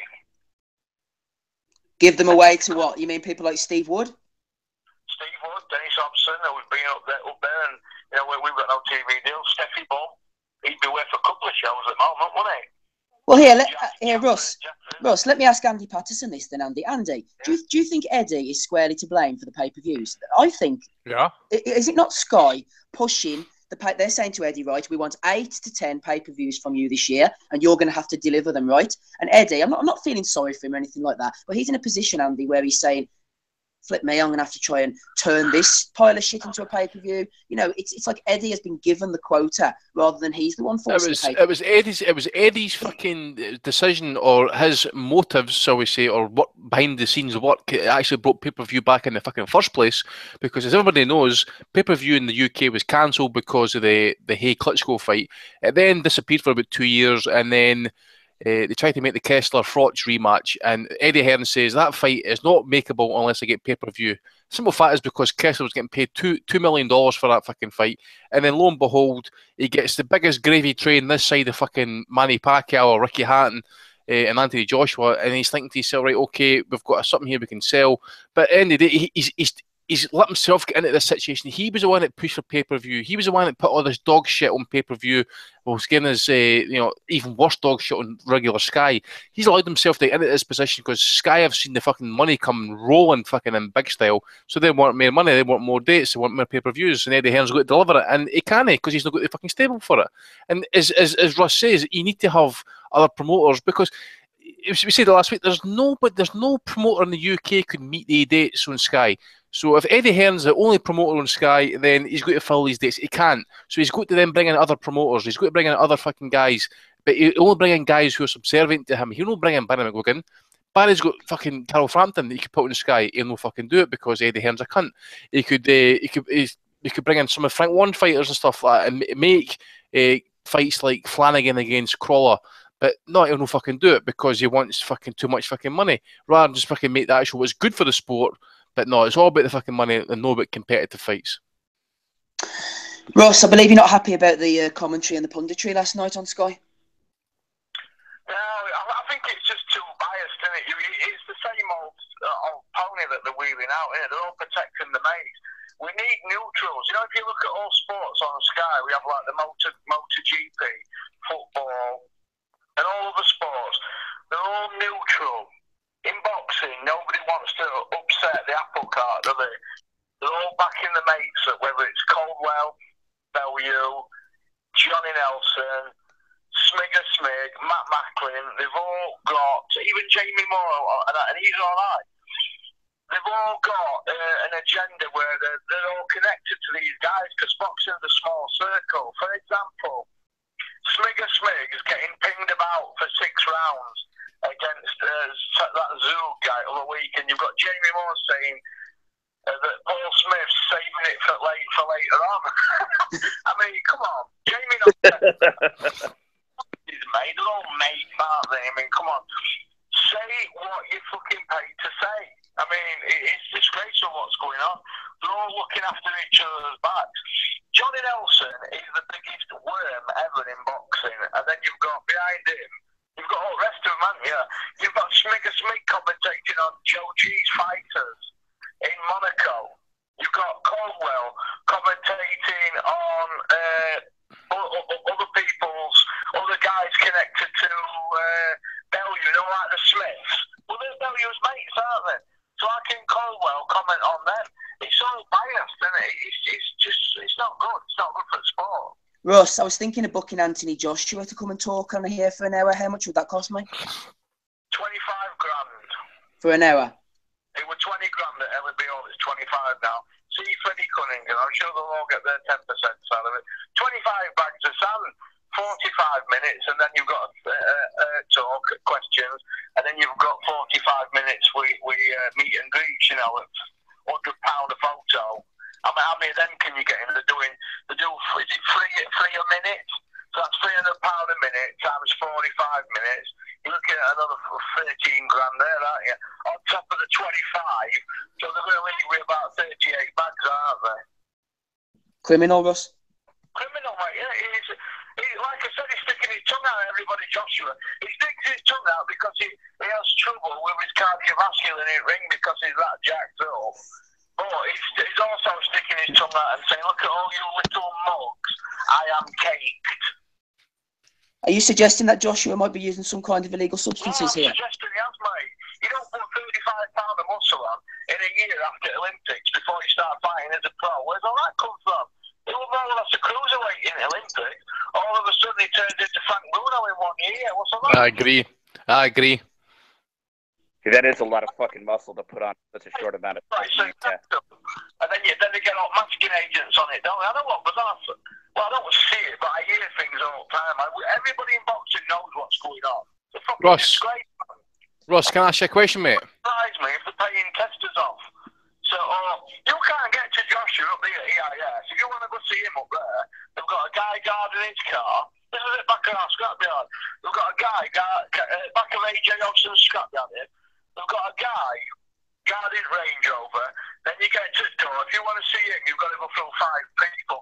By that time, he's got one of them fucking Mike Tyson things up onto his chopper, hasn't he? Yeah, Ross, let me bring in Andy here. Go ahead, Andy. I was just, I've actually forgot what I was going to ask him, actually. What the fuck was it? Give me 2 seconds. Oh, fuck. Ross, have you ever been tempted to get on the roids? That's what it is. That's what I was going to ask. Ross. I don't need him, do I? Right, go ahead, Andy. That's what I was going to ask. You know, obviously you think AJ's on the gear and that. Do you ever think Froch was on the HGH or the EPO? Yeah, I don't think Froch was on anything. He's too disciplined. The kid too... He weighs all his food out and everything. You can't even pass him a bottle of water without him having his own stash. He don't even trust members of his team to give him anything. No, he would never take anything, Carl. There's no on him anyway. There's no weight on him, is there? You know what I mean? He looked like that when he was 15. So no, he wouldn't have taken anything, Carl. He passed all the tests, didn't he? And you could walk straight into EIS and go straight into but Armstrong passed all the tests as well, didn't he? By all them fucking Muslims, isn't it? Right, Russ, we'll get you on next week, okay? Right. I was just going to say, he said that Froch passed all the tests. Well, so did fucking Lance Armstrong. He passed all the tests as well. Aye, that's true. Right, Andy, do you want to say anything briefly about this Box Nation card? I'm sure you don't. Gary Corcoran against Larry Econdeo. That's not a bad fight, actually. Can I just say, mate? I was actually gutted that I was going to miss this card because obviously it was headlined by Saunders and Kudzidze because I'm going to be at the Taylor fight and I'm just going to be gutted I was going to miss it, but I'm not really that bothered now. I don't really give a fuck about the undercard, but I dare say I'll watch some of it. But what I'm more gutted about is the draw gets made next Saturday about 9-10 o'clock our time for the Super Boxing Series for both weight classes. I'm fucking gutted I'm going to miss that. Tell me about that then, Andy, because you wanted to have a quick word about that, didn't you? Aye. Some people might say, or I can understand any detractors towards this tournament and stuff, because obviously the thing with Super Six, I thought the Super Six was great for boxing, but this thing that they've got set up this now is looking tremendous, especially cruiserweight division. They're really shitting the bed a wee bit with the super middleweights. I did say at the start of the year after the Gale against Jack and that there's super middleweights kind of bare. The super middleweight, they've only got 4 names confirmed. They've got George Groves, who's WBA champ. Jürgen Bremer's coming down in weight. He's going to be trying making weight for the first time in 10 years at 168. Yeah. Eric Skoglund, he's another one coming down in weight. He's got severe problems with injuries, and he's never made weight again in 10 years. He's not that good, is he? He's not that good, is he, Andy Skoglund? Skoglund's he's basic, mate, and he's one of these Swedish fighters who's struggling with the fact is that they've not had professional boxing over there for quite a while. And Jimmy Cox, as we all know, is a prick. But I think I want him to fight Jürgen Bremer, because that's going to be absolute fucking carnage. Prison canteen rules. Oh, mate, you know how this is going to be like fucking like a ladder match in the WWE, or like fucking no rules and that. Bremer, if you want to go places with somebody, Bremer will fucking go their way. Like if Cox wants to be a cunt and take the low blows, Bremer will go their way, because he is a complete and utter fucking nut job. Cruiserweight, as I says, I mean, just listening to these names that have been mentioned here for this tournament, it just makes you want to get hard and have a wank. Marco Huck, Murat Gazaev, IBF champ. Junior Durquois, WBA champ for Cuba. He was the one that knocked out Kalinga. Mares Bredes, WBC champ. Diablo Vidalchik, 2-time champion at the weight. And obviously Alexander Usyk, WBO champ. That's just getting me absolutely solid just now. And 2 other names getting mentioned as Kudryashov and Kalinga are potentially joining. It's for the draw next week, they're going to have to get the names mentioned during the week here pretty quick. But I think they're really struggling with 168. The division's very, very thin. You've got 2 guys coming down and wait for it now. I think you might get Karen Murat joining it as well. He won last night, light heavyweight. He might have to come down and wait again. He's another one who's not made weight now for about 10 years. It's not great, is it? Yeah. It's not great, mate. And I do agree with what Eddie Hearn says. 168, they are struggling with this one. But cruiserweight is going to be the absolute. I've said this before. At a time when you've been wanting to shag a lassie for so long, and you just get her back, and you just get your knob, you just get it in there just a wee bit, and you just blow your load just too soon. You're like, oh fuck, that's it. That's what I'm like with this one now. And these fights better be in Europe. I'm on these fights because I'm going to go to these fights. Whenever that draw gets made, are you going to head for the love tunnel? I'm heading straight to fucking booking.com anyway. That's what I'm going to be fucking heading to. But honestly, that cruiserweight tournament that cannot fail to deliver. Let's go to deliver that, because it's beasts all over the fucking place. The draw is going to be straight knockout, quarterfinal, out of the semis, and I believe I don't know. I think it's a kind of some sort of draft. So I think the top ranked fighters will pick their opponents. So it's going to be interesting, a bit like the Contender Series a wee bit here. So it's going to be interesting to see how this pops out. But it's going to be fucking great, man. I cannot wait for this cruiserweight division. Donny, speaking on behalf. Hold on, Donny. Speaking on behalf of America, do you think the Americans would be interested in this? Well, if they market it over here, I hope they do. I mean, the Sauerlands are running this thing, right? No, yeah. Schaefer for America and Sauerlands for Europe. Okay, so Schaefer is going to be putting it on in America. That makes a lot of sense, because since he was out of boxing, whatever, he needs to get a foothold again. So why not try a division where, you're not going to have any American competition, right? I mean, there aren't any American cruiserweights except for. Correct. Well, huh? No, I was just incorrect. I think I agree with what you're saying. If you're going to have an American cruiserweight in there, I think you've got to have these fights in Europe. If you're going to put an American cruiserweight, it's got to be Andrew Tiberi. What about Michael Hunter? Could Steve Cunningham still get back? What about Michael Hunter who fought Usyk? Hunter's a good shout. I think he's the best. He's decent, but so I like Tiberi as well. Tiberi's a good fighter, good power. Andrew Tiberi. I think he's a Floyd Mayweather fighter, so people hate him anyway. But he looks really good, I think. Fuck BJ Flores. What's that, Donny? So just out of curiosity, I don't think I've seen the Tiberi. Is he a white guy? No, he's black. Oh, okay. I was gonna say, is he related to the Tiberi that fought? And I think no, he's white, is he? No, Dave Tiberi. Yeah, he was beat James guy. Toney. Yeah. He won that fight 115, 113. But this cruiserweight, it's pure sex, baby. It's pure sex. And it says these fights, I don't care if it's in Poland, Russia, or Ukraine, I will make some sort of effort to try and get to at least one or two of these fights. I wanted to. I thought some of them are going to be in Monaco. No. You know, well, that's possible. Actually, good shout. What's the point? Because the arena they only hold something like 4,000, maybe even if that. It's going to be stupid to hold the fight out there. What do you think, Tommy? I think it's got to go to big venues and that, isn't it? I think I'll go to some big venues in Russia. Hopefully get this final. I'll go to this final. If they had that in Chernobyl outdoor, I'll still go to it, man. It's going to be tremendous. What do you reckon, Andy? Chernobyl. Hey, as I say, the thought about maybe even Golaki joining this thing, but as I say, I've really wanted to go to Poland for a while on that, so hopefully maybe a big fight at some football stadium in Poland by Golaki against Usyk. And I mean, just think if they managed to get this, the 3/4 final fights on the one card in mainland Europe in the same stadium or the same arena and that. Imagine that. The hardcores will be going fucking bananas, man, for that. Yeah, see if you're taking American cruiserweight, you've got to take one that's probably in the best run of wins just now. Roy Jones Jr.'s coming off 3 Get Roy in the Lothamere in Russia. He's a citizen there, isn't he? Fucking hell. I right enough, yeah. Now explain to me, how are they doing the thing with the pick your opponent stuff? And you said only the top people are going to be able to pick or something. I mean, how are they? Is it seeded? Yeah. I think what will happen is, I think especially at cruiserweight, because we've got the 4 champions at cruiserweight, I think we'll probably get them as the seeded fighters and they'll pick their own opponents. But I think obviously you've got 8 fighters. I think it will work out that way. Actually, I think you'll have the 4 champs pick their opponents. But you never know. Maybe they might class Durkwa, who hasn't fought in over a year, they might class him as a non-seeded fighter, and you might end up getting a quick unification fight in there somewhere. I really don't know how it's going to work out. And I'm going to be on my phone next Saturday during the fights and that, just checking the draw and that. I just can't wait for this. I think this is going to be, I think we've spoken about cruiserweight division now for about 2, 3, 4 years, and that one of the most underrated divisions. Always get good fights, always get warfare. Apart from like maybe Brevis against who did he fight for the title there? I forget. Huck.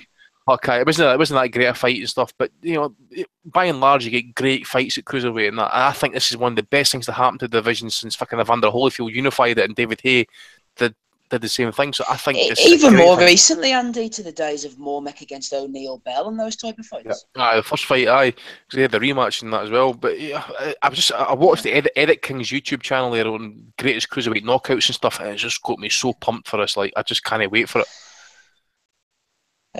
Let's bring Rob Kelly in. Rob, any brief comments from you?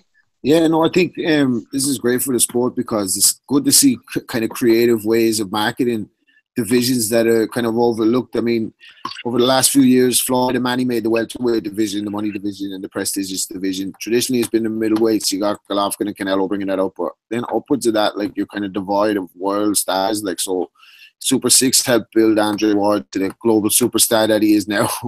No, seriously. And it helped build Froch's profile. So I think at cruiserweight, the 168, you're struggling, like, because it's a bit of a graveyard there at the moment. Like, since Ward cleaned it up, there hasn't been a real like dominant successor there. So I don't know. I'm interested in this. I always wondered what the prize fighter format would go down like in the States, like on a Friday night on ESPN. There's some Mexican fighters in there, some club fighters, and let them battle it out and see is there any upcoming stars. I always thought that would be interesting to see what it'd be like on the East Coast, maybe somewhere over there.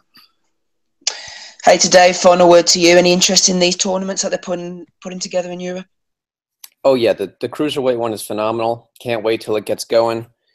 I hope they don't have as many problems. I mean, I love the Super 6. It was good. I hope they don't have as many problems as they had there. The injuries and stuff. Yeah, the pullouts, the injuries, all sorts of problems. But, I mean, let's get this going. I mean, I just hope hopefully it'll be able to be broadcast, too, in the Western world. Whenever I think cruiserweights, I just think Russian, Eastern European dominated. But there's guys from all over the world included in this, so I'm looking forward to it. I think if you look at it, I can't remember what I was just going to say. I'm reading something there. I think if you look at it, you've got the two finalists have been asked to fight 3 fights in 9 months. I think it's doable. I just think the problems could arise as if you get a long-term injury or a really bad cut or a vicious fucking knockout or whatever. Even a knockout, if you get beat, if you get knocked out, you're out of the tournament. Whereas in Super 6, if you got knocked out, you were kind of asked to kind of keep continuing. That's what happened with Jermaine Taylor, and he kind of dropped out the Super 6 tournament. So, hopefully if somebody with injuries. If somebody gets in a fight, they're not going to be able to fight in 3 months.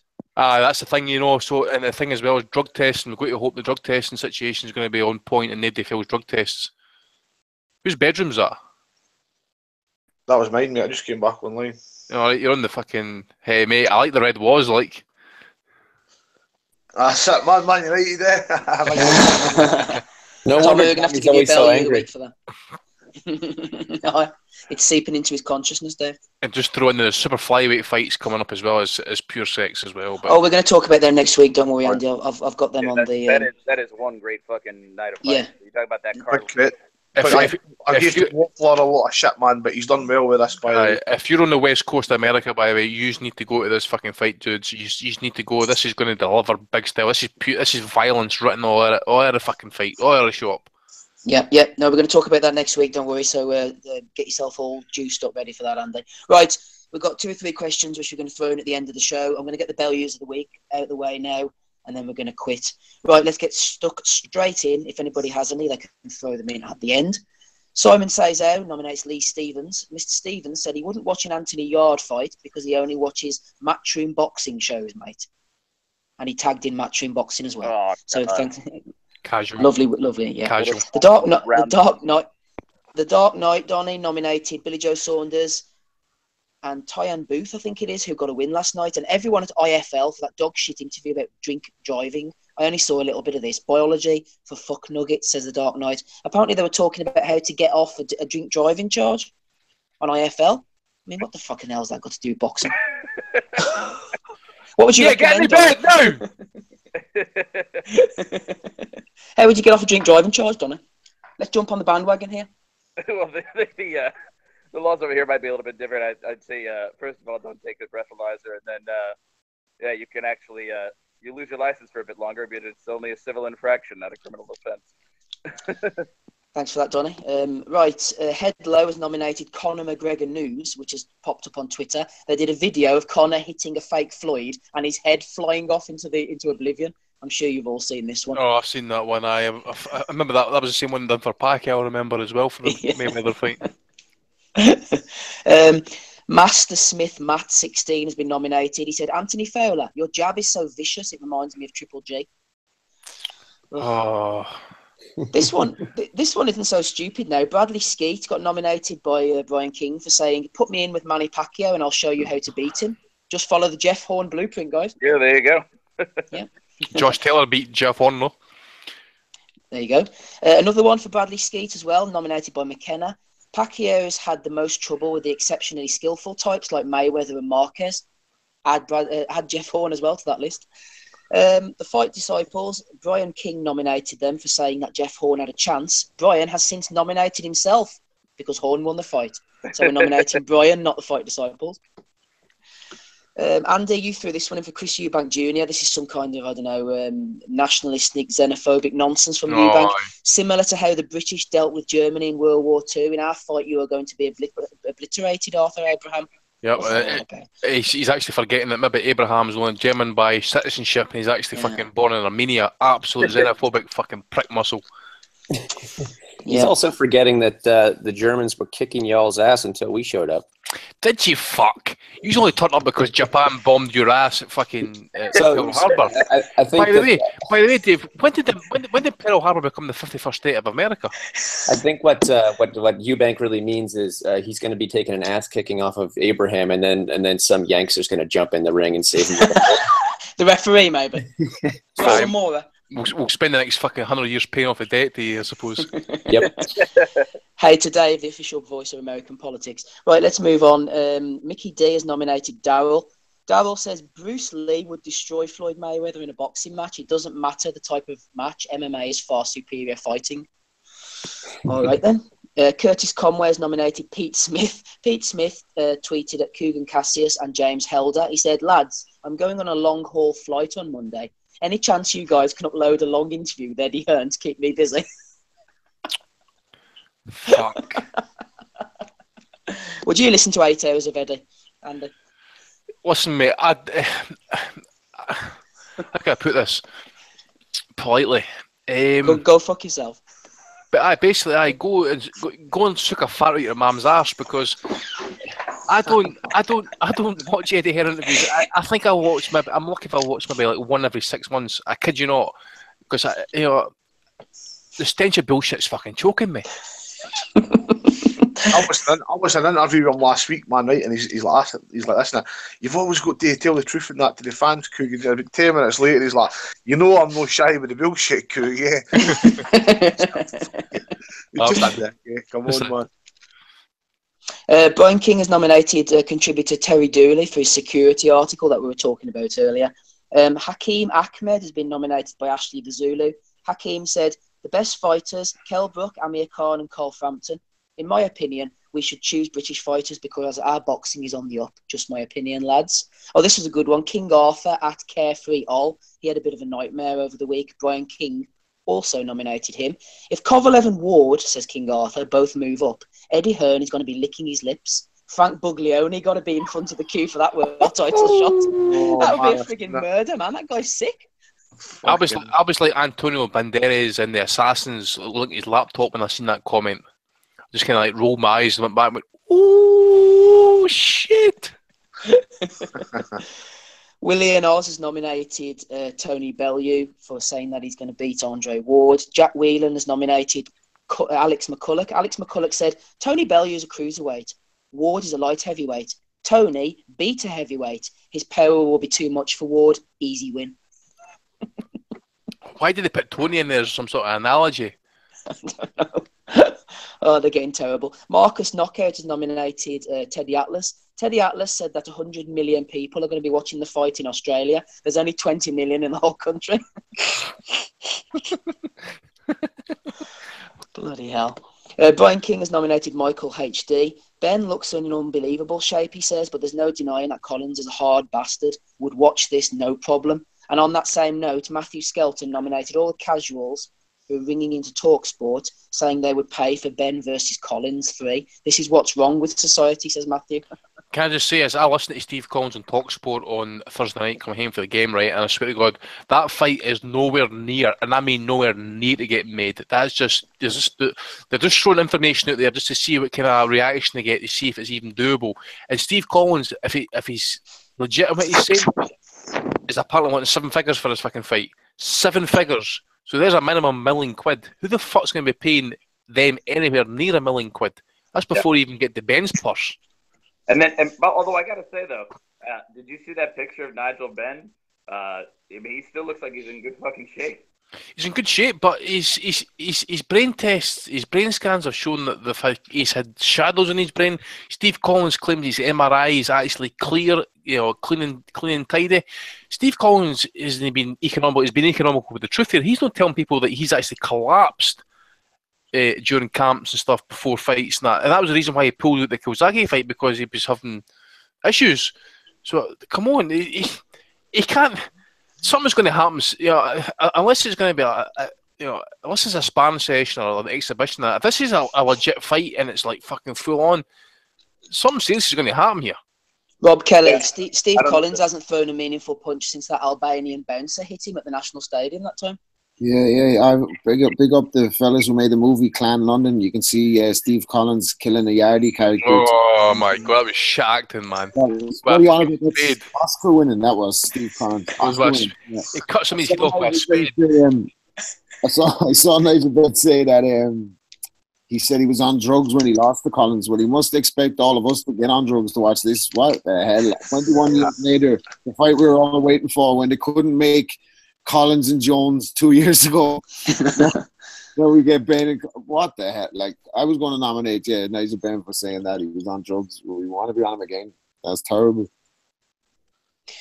Yeah, Ben says he wants closure. Well, I think he got closure from the first 2 fights, didn't he? But anyway, we shall move on. Brian King has nominated Toby Robinson. Toby says, I'm watching Amir Khan versus Maidana again. It's clear why Maidana got 2 shots at Floyd and Amir Khan didn't get 1. Khan was a much bigger risk. And then Brian has also nominated King Arthur again. King Arthur came back at him about this Buglioni thing, Andy. He says, Buglioni won the European title at super middleweight. He's a decent fighter. You have to give him a chance. Fake news. It was the WBO European. True, WBO European. I actually thought we were talking about the British title. And it's not a slight on Frankie. Frankie's not a great fighter, but he'll do decent at domestic level, and that's not a slight on the guy. No, but not everybody can be world class and make millions and stuff like that. He's a good, solid fighter who sells decent number of tickets, but he's domestic level. Yeah, I don't want to go down a black hole, but I think it's the likes of Eddie Hearn who've created the myth that everyone should be winning a world title. But I agree with you, Andy. But anyway, we'll move on. These are the good ones. Now into the money ones. Ben Leacock. Conor Ben's movement when he wants to defend and accuracy remind me of a young Floyd Mayweather. I got sent that about 10 times. You see, I've never seen Conor Ben's. I've only seen Conor Ben's first 2 fights. I've never seen anything since, so I can't even comment on that. You may go and watch them. Matt Ports has nominated Anthony Joshua, who just talked complete shite and riddles last night. Joshua said that Conor Ben's team will have to hold him back, and he's soon approaching a world title shot. Here's a good one from Sean Power. I got sent this one a few times as well, but this is from Brian. No disrespect to Nigel Benn, who I love, but I think Conor is technically a better fighter than his dad. Love both the Benns, though. Oh, man, they're getting terrible. Brian's nominated Mark as well for saying all the fighters at Cruiserweight are bums. What? I know. Fuck, man. What's his hashtag? I'm going to abuse that cunt right now. At Mark OLFC85. At Mark OLFC85. 85. Yeah. Right, found you cunt. Right, okay, proceed. Okay. Brian also nominated Sport Facts, who said Manny Pacquiao, who fights on Saturday night, will attempt to win a fight for the first time in over 742 days. He's lost his previous 2. What type of Sports Facts is that shit, man? He's won his previous 2. Fake news. Brian nominated himself. Michael Benson, nominated again by Brian. I actually liked that performance from Conor Benn, says Michael Benson. I think he's been watching some of the best in the world and stolen some of their tricks. Oh, we're nearly to the end, guys. Don't worry. Danny Robson has nominated Thomas McCoy for putting his scorecard up on Twitter with 4 even rounds. Charlie Hoy, bullshit title alert, the WBA Feder Latin title. This is a good one from Brian. Matchroom Boxing apparently are paying some bots to get Summertime Brawl. Oh, I've seen that. That's fucking horrendous. Everyone kept saying, just got in for my daughter's birthday party for Conor Benn fight, and about frigging 50 different accounts said that. It's like a time when Eddie Hearn got all the fucking Tui crowd to fucking promote the Bellew Cleverly fucking rematch. Yeah. Conor Hinchcliffe has nominated Ricky Ellis for saying that Conor Benn would give Pacquiao a tough fight. Matt Shepherdson has nominated Spencer Fearon. I'm happy to endorse that. Manasseh for saying that, has nominated Matty for saying that Jeff Horn beats Errol Spence. And that's them all, Andy. Who have you got? Rosie Perez? Rosie Perez, aye. She misread Dan Rafael's tweet saying, I think Dan Rafael says that basically Lomachenko and Crawford will fight on ESPN. She fucking misread it and thought Crawford was signing up to fight Lomachenko. So I says, Bellew the week nomination, sweetheart, you're fucked up. Bloody fucking. She fucking blocked me, the bitch. She fucking blocked me. Pure casual. Wait, what did you say to her? Oh, Billy is so stupid. Andy was giving her grief, Donny. I don't think you were being nasty, Andy. Were you? I never swore at her. I never need any feminism, no sexism, no maleism, all that isms and stuff under the sun. I never said anything to her that was remotely offensive. Well, you know what's funny though is that she probably was like Bellew of the week, and she like. she, to be honest, I actually had to go and remember who she was, and she was that wee fucking moaning face cunt out of White Men Can't Jump. Woody Harrelson's. Is that not Woody Harrelson's girlfriend out of White Men Can't Jump? She fucked off, left him. She was in Do the Right Thing with Spike Lee. She was actually boxing at the start of that film. She's a fucking pain in the arse.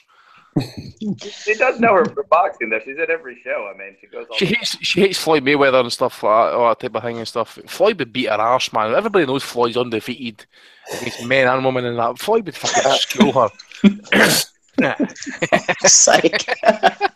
Any more nominations, Andy? No, on you go, mate. I've got one here. Go on, Tom. Go on. Bellew last night, man. It's actually what he said. I've not heard him saying it, but he claimed last night that he's the second best fighter in the whole of boxing after Mr. Anthony Joshua. So I'd like to nominate Tony. That's a double Bellew of the week. Thanks for that, Tommy. Hey, to Dave, you've got one, haven't you? Yeah, two actually. One for Stephen A. Smith. You didn't cover him yet, did you? Oh, no. Yes! Stephen A. Smith! Cunt! Fucking cunt! Every time he opened his mouth, had a pop at him, man, didn't he? Die! Go on, Dave. Every time he said something last night, he wasn't commentating. Thankfully, he's commentated before, and it's been pretty bad. He wasn't commentating, but he was hosting in the studio, and he was bad. He called.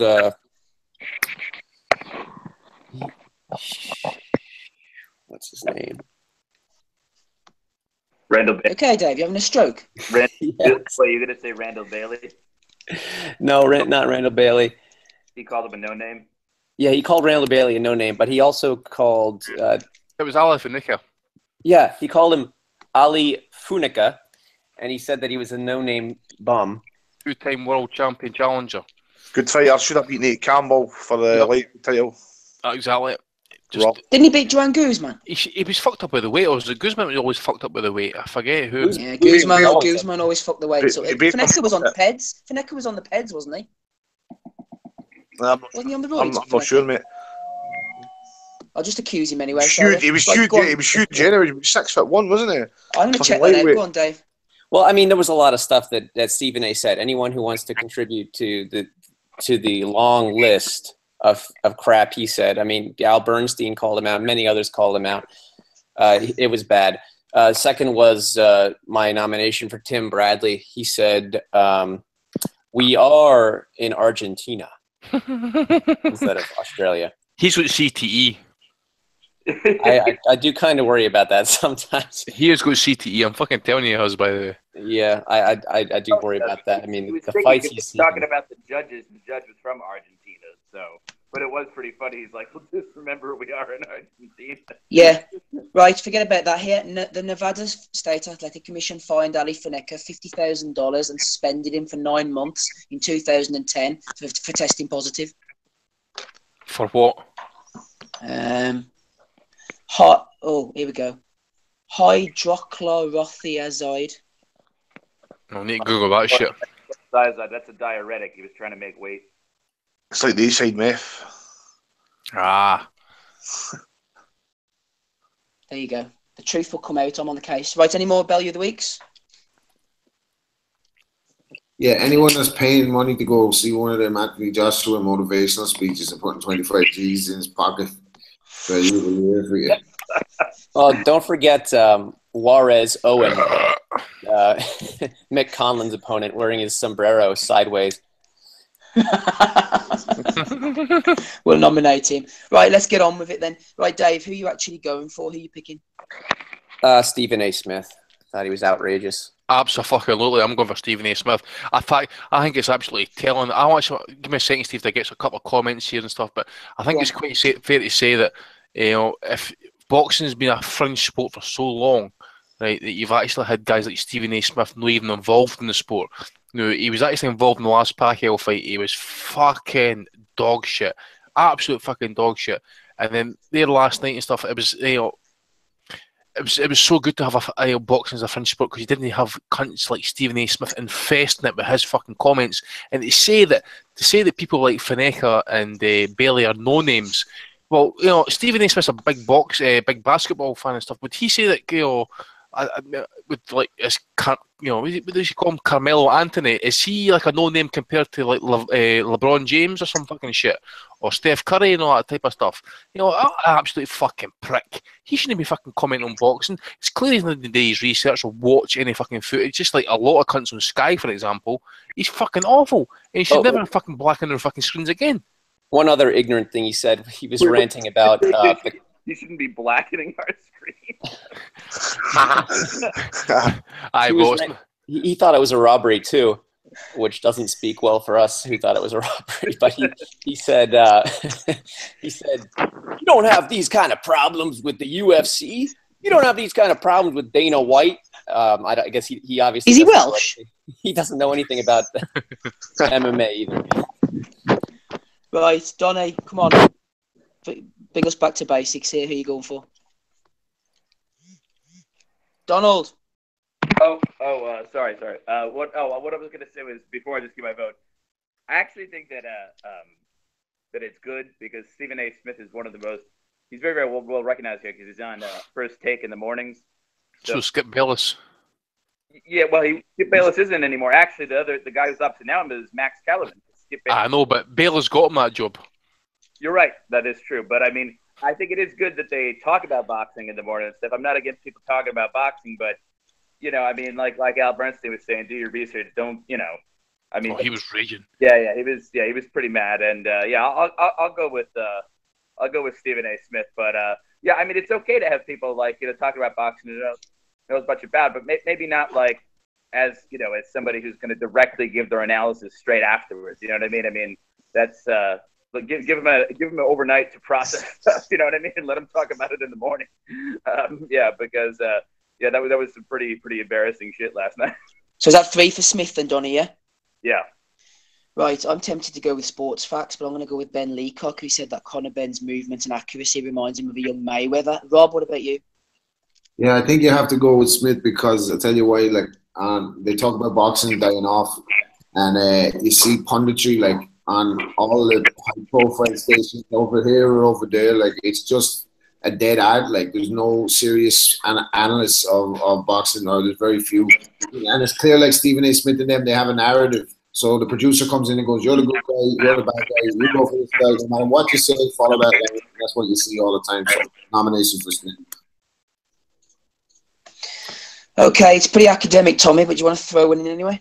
I was going to go for Tony Bellew, but it doesn't matter. Does it? Second best fighter in the world, Tony Bellew. You okay, Tommy? You okay, hon? No, I've not been feeling great this weekend, mate. You've someone about my deathbed tonight to come on this podcast. I'm up at 5 in the morning today, so. Well, you're free to go. You're free to go. I'm like a warrior. Tommy's like Jeff Horn, he gave it all to come on tonight. He gave everything. He left it all. But he's not like Miguel Cotto, though.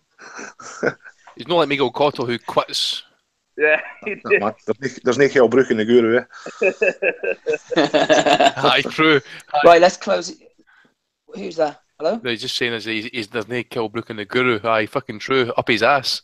Right, let's close this out. A bit of housekeeping, because does anybody want to say any brief things about the Box Nation show now that Billy Joe Saunders is off? We've got this Barani against Anthony Yarde. The rematch between Williams and Smile might be decent. That might be decent, mate. I think it's the only fight it's worth laying on that card. I've not really looked at it, actually, but I think, obviously, based off the first fight, everybody was gagging for that first fight, weren't they, on Twitter and that, between the hardcore, so it should hopefully...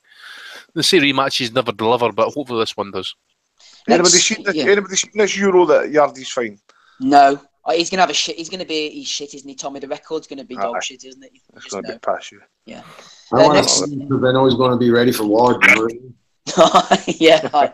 If Russ's projections are true, next Sunday, Denis Lebedev's returning against an Australian, Mark Flanagan, and this is going to test my pronunciation skills. Dmitry Mikalenko is fighting Quadratio Abdukakhzorov. Any knowledge on him, Andy? No. Where's that fight happening about? Russia next Sunday. No, I never noticed that one. No. Never noticed that one, no.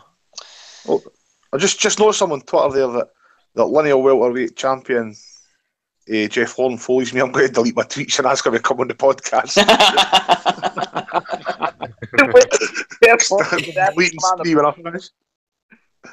Yeah? Jeff Horn just asked to come on the pod? No, I'm saying he follows me. I'm going to start deleting my tweets for today and invite him on. Send him a DM, mate, see if you can get him on the podcast. It'd be a fucking wee coup, that one, actually. I will do, man. I will do. Right, I'm going to leave the last 2 questions for next week. Where's Shaw and Michael Evans? Don't worry, I'll get to you next week. We need to get out of here. Any final comments? Everybody happy? Well, actually, I just saw one interesting thing on BoxRec about 10 minutes ago. Huey Fury has 2 TBA opponents lined up, one next week and one directly the week after. They'll both be off, Donny, I think. Oh, they will? Oh, I imagine so. He's fighting for the world title, isn't he? Well, yeah, of course he is. But I was thinking maybe because he'd been off for a while, I thought maybe they were trying to give him a couple of warm-ups. No, I doubt they'll go for it now. What do you think about the fight, just briefly, Donny? The WBO title feels a bit like a WBA regular to me. It doesn't feel like a proper world title fight. Actually, I mean, it's just kind of weird. I mean, no one really knows, was Huey Fury off? I know he says it was over that health issue or whatever, but given that there's drug issues in the Fury camp, I mean, is that necessarily 100% on board? But even if a guy's out for that long, even if it's not for a non-legitimate reason, is he, I mean, and then he comes back and walks straight to a world title. I mean, isn't that kind of strange? I don't know. But anyways, I'm happy to see the fight. I think Parker takes it. I think that Fury's development as a fighter, I'm not sure that he's lucky, but the way to do business is that I think, if he wins, he wins. If he doesn't, he'll learn something from it. I remember that Peter Fury told us that actually when he had tried to, to set up Huey Fury with against Tony Thompson. Right, yeah. And so he said, he goes, I was, he was actually trying to make that fight for him when Huey Fury only had about, I think 5 or 6 pro fights. He said, he goes, if he wins, he wins. If he loses, he'll learn something. It's the way to build fighters. I think that Parker will win that fight. I think he's a little bit too experienced, and he seems to have he seems to be rolling pretty well on in his career. And I think they're probably doing that so they could set up Parker AJ. They just want to make Parker a little bit more of a known quantity in the UK. I have Parker winning that comfortably and possibly get a knockout. I don't know how good Huey Fury's chin is because it really hasn't been tested as far as I can remember. Well, Peter told us it was really good, but that's his. You may have a little bit of a bias. We'll take his word for it, Dave. Right, excellent. That was the 2 American contributors, Dave, the Hater Lowback, and Donny Baseball, seeing us out. Andy Patterson was on as well. Tommy the Guru Allen climbed literally off his deathbed. We had Rob Kelly as well. Who else did we have? We had Billy Warren, Billy Aird. Big Russ was on, Terry Dooley. I've been Steve Wellings. We'll speak to you all next week. Thanks. Bye.